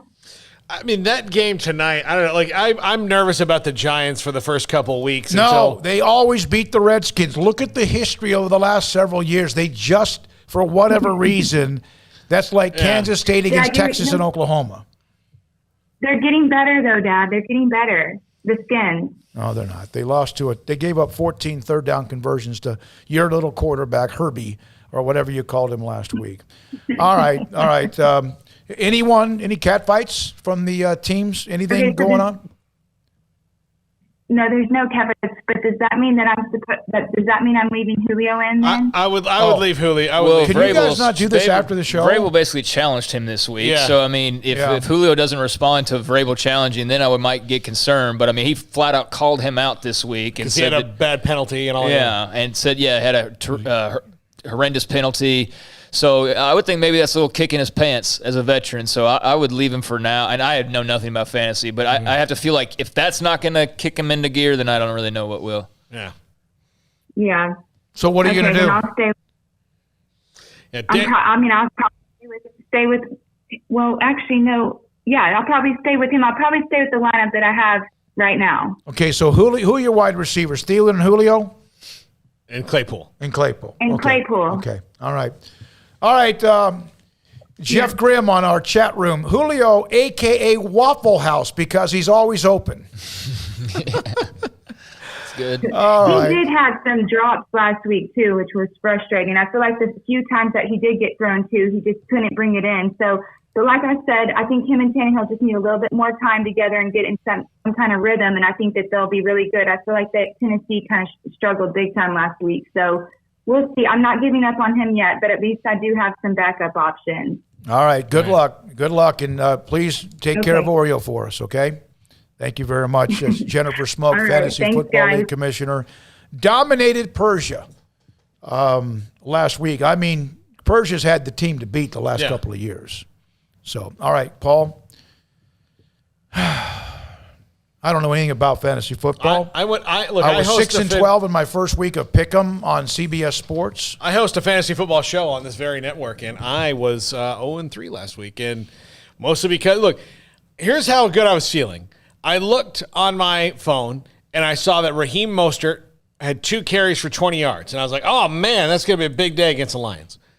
Then, 2 minutes after that, I got an alert that says Raheem Mostert is out.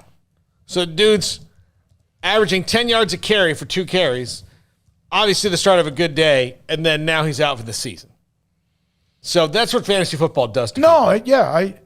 I've had quarterbacks that had the number one pick. If you're in a league that quarterbacks matter more than others, I've had a running back coming off a huge, and it always happens to me. I finally got tired of it. Happened to me last year. Raheem Mostert was a much lower pick for me, but my first pick last year in this same league was Michael Thomas, who got hurt on his first catch last year. Has not been the same since. All right. Some of you have moved on for the rest of the day. Appreciate that. From Jeff Grimm, who's full of the one-liners. That's what's wrong with dating a Bama girl, I guess, in an earlier chat. They all expect a ring. Date an Auburn girl, and they don't expect one. Jeff, wow. Unbelievable. All right, when we come back, and Bob Williams, as soon as we go NFL, he said, bye, y'all. And I think he's the big Auburn fan, is he not? Yeah, I think he's the big Auburn fan. Chase Cook, I hate fantasy football. I won't get snake bit by that death trap. I'll take it to my grave.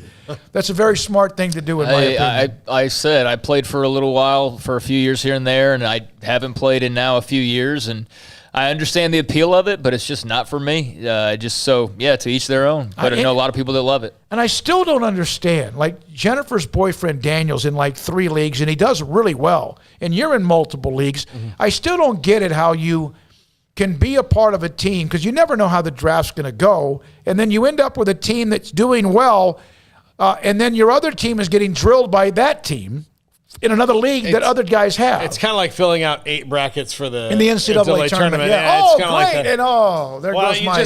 That way you can maybe taste winning somewhere. Yeah. So can buying 25 lottery tickets. Yeah. Eventually, right? All right. It's 5:48. Jack McKenzie has run the mothership today. Hayden Bumpus is here today as well.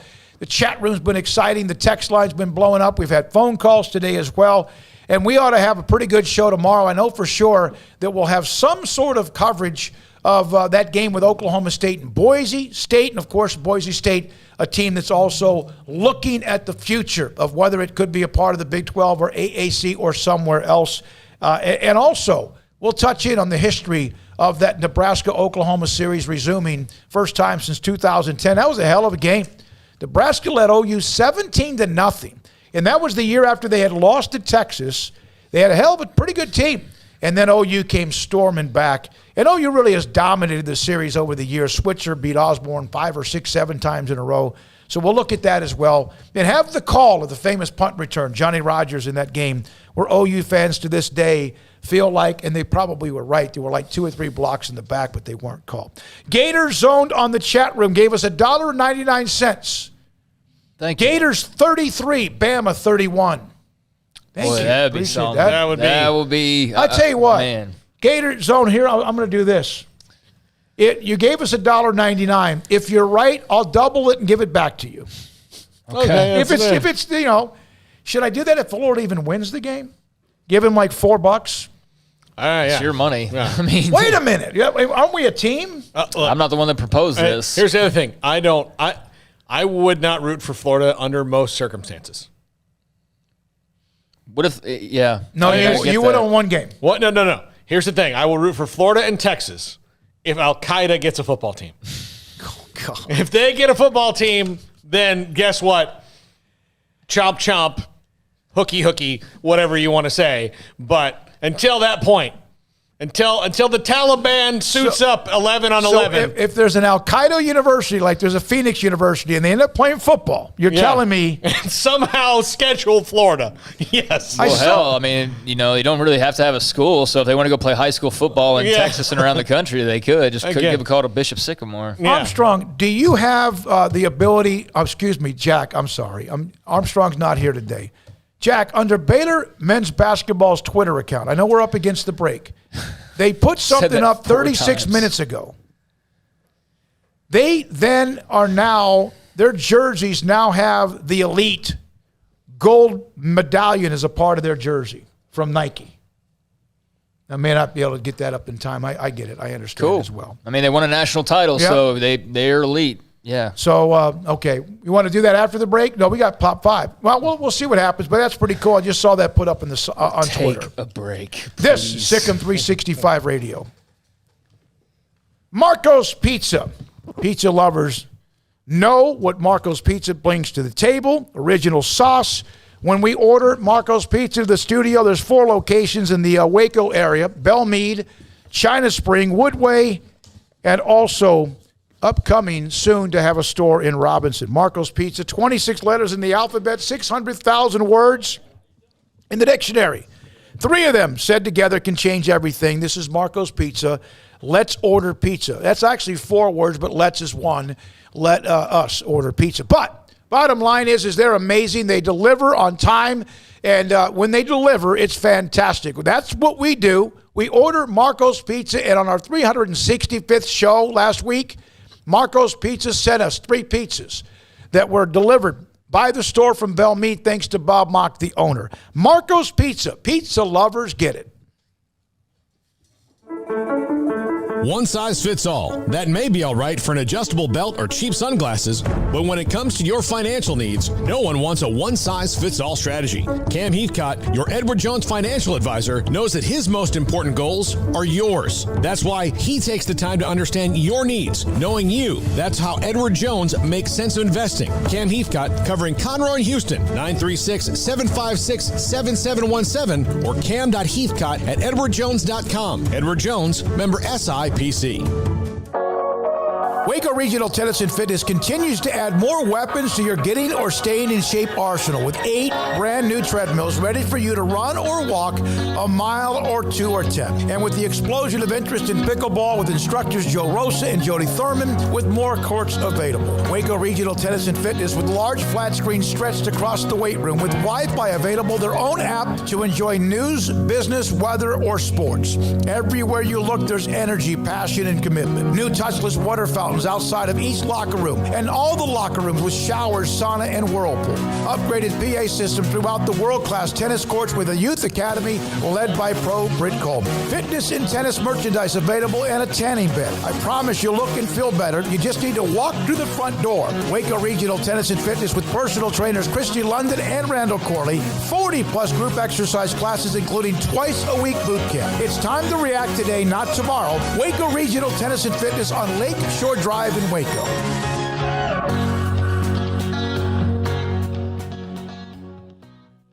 When we moved to Texas, we were like fish out of water. We didn't know anyone in our neighborhood until our Texas Farm Bureau insurance agent came to the house. She was so helpful and reassuring, a friendly face with that Texan hospitality I'd heard about. When we purchased a Texas Farm Bureau insurance policy, we knew we were making the right choice. We knew our family would be protected.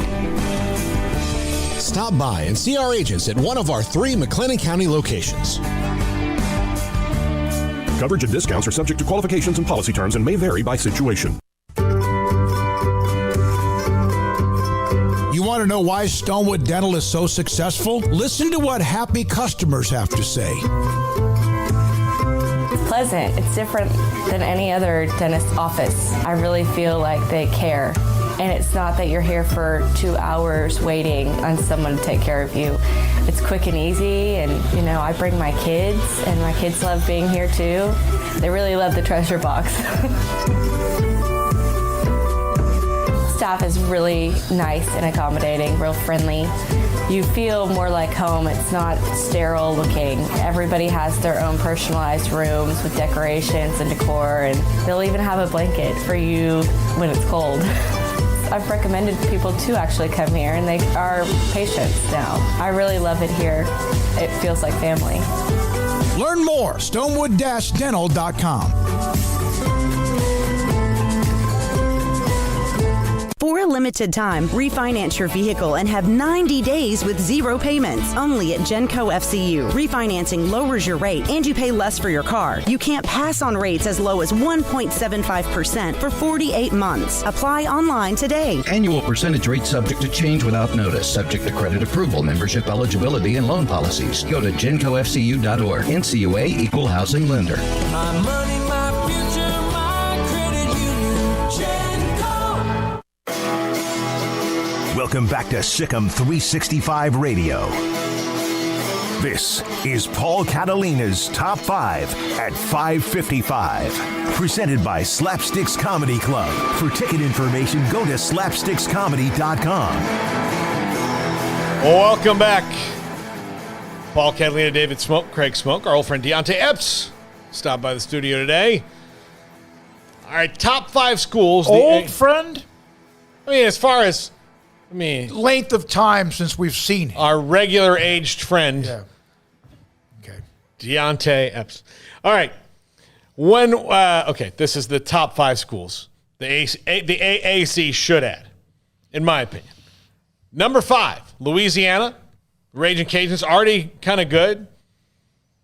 I think they were overrated coming to that top 25 because they did not look like a top 25 team, in my opinion, in that first week. But, Louisiana with Billy Napier, the question, of course, being how long is he going to be there and all that? Yeah. But if you might lose Tulane, maybe this kind of keeps you there in South Louisiana a little bit. Number 4, Liberty. This one, I know they're just a recent FC or BS school, but they have a massive alumni base, and they've kind of proven that they'll spend money on some things. And they're a growing institution. Now, if you want to get in the weeds with politics, then you're not going to get very far in adding teams and conferences, but Liberty is a school I think you should add because I think it's a growing institution. Let's just say this. Liberty's probably never joining the Pac-12. Yeah. It's probably not going to be a fit for them. Well, they're not even on the radar of the Big 12, so they're surely not. Yeah. But, they're a growing school. I mean, they're a money grab is what they would be. And like you said, huge, thanks to online classes, of giant enrollment. And, they've grown a lot in the last few years. They've kicked out some of the more bad apples that were really giving them a lot of bad headlines. They're somebody that's definitely, I think, on conference's radar in terms of a moneymaker. Number 3, UAB. Top college football watching television market in the country is Birmingham. Now, it has nothing to do with UAB, but if you can draft off it a little bit, plus they're a program that went away and came back strong. So I think there's fervor for football there, and if you can give them more of a reason, more incentive, more money, then I'm all for UAB getting that. Yeah, they seem like they should be. At times they've been okay, but they seem like they should be growing better. Mm-hmm. I don't know their history. I know that there's been a game. Just got shut down a few years ago, so they had to restart the whole thing. I know, and that's a great story. We had their coach on who brought that back, the outcry, kind of like what our buddy at Hartford's dealing with in basketball. Why aren't they? Why would I hope that they do well. I'm rooting for them. Yeah. Number 2, Air Force. Yeah. Navy is a football-only member. This would make that game that they played. I don't think they play. Did they, Air Force and Navy don't play. Air Force beat Navy last week or a week or two ago. Yeah. But I don't know if they've necessarily played every single year, but this would make it an every single year game, and it would put even more stakes onto that game. I would love to see Air Force. Plus, I'm all for the service academies getting more recognition and moving on up the ladder. You got to remember, Army Navy's played forever, but Air Force has not been in existence with football for more than probably 55 or 60 years. Craig, what do you have there? I mean, they've been, the Navy Air Force, they've been playing every year for a long time now. Yeah. Okay. All right. It looks like at least. Yeah. But also Air Force, they might get more cadets now that the whole space thing is in there. Yeah, they basically played every year since 1970. That's what I thought, about 50 years. Yeah. Okay. All right. No, okay, I was wrong on that. I, for some reason, thought that they didn't. I might have missed a year here, but pretty consistently. Yeah. Number 1, they should add Boise State if they can get them.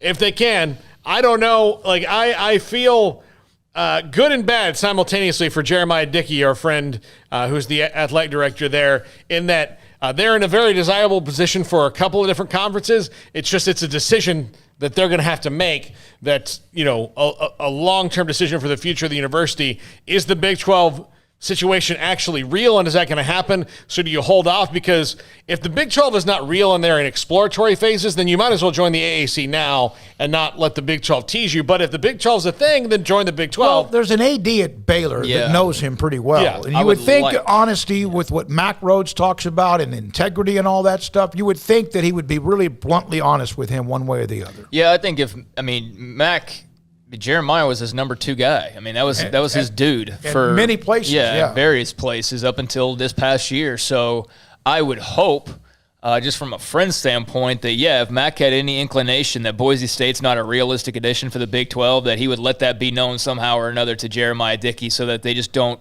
all waste each other's time in this dog and pony show like Houston did a few years ago. So, yeah, you'd want to avoid that if at all possible. But, all those teams at one point or another, even Liberty, I remember getting brought up by a caller or two, or at least a texter or two. They weren't very popular, unlike like a Boise or a UAB even, or a service academy. But, it's going to be fascinating to watch because the Boise State situation, is the Big 12 realistic? If it is, why would you go and join the American? And then if it is, how long are you talking about having to stay in a place where you clearly don't really want to be anymore in the Mountain West? So that's pretty fascinating. And just the domino effect of this all. I mean, this is going to probably cause some lower conferences to have to merge in some form or fashion, or come up with their own version of the alliance or something like that, because they're not going to be able to survive, losing more and more and more. The AAC is the next domino, it looks like. And then, of course, we know the Big 12's not done at this point, and who knows with everybody else. All right, by the way, on the top chat, for $9.99 from Concerned Citizen, and this is a joke, and who's to blame for Smokey's fantasy football foibles? You guessed it, Frank Stallone. Rest in peace, Norm Macdonald. There you go. Dude, that's so great. Thank you for the $9.99. Yeah, thanks. I mean, that's a beautiful tribute to Norm right there. Thank you. Now, USF, Air Force and Navy have played every year since 1972. Okay. They played 4 times from 60 to 70, so that's been every year. I know that we got to go. That game doesn't register the same way Army Navy does, though. It's not nearly as long and that the tradition and atmosphere. All right, Paul Catalina, Craig Smoak, thanks to good to see Deontay. Thanks to Hayden Bumpus and, of course, Jack McKenzie with double whammy treatment today. We appreciate you, buddy. Appreciate that time. I know we'll be doing the broadcast from a stadium tomorrow, but the Big 12 quarterback situation is very interesting heading into this weekend, and hopefully we have a little bit of time to talk about that, because half the league is dealing with a this guy or that guy proposition right now. So maybe we'll dive into that a little bit more tomorrow. Well, let's do it. All right, we'll have numerous guests for you. This is Sikkim 365 Radio. Good night.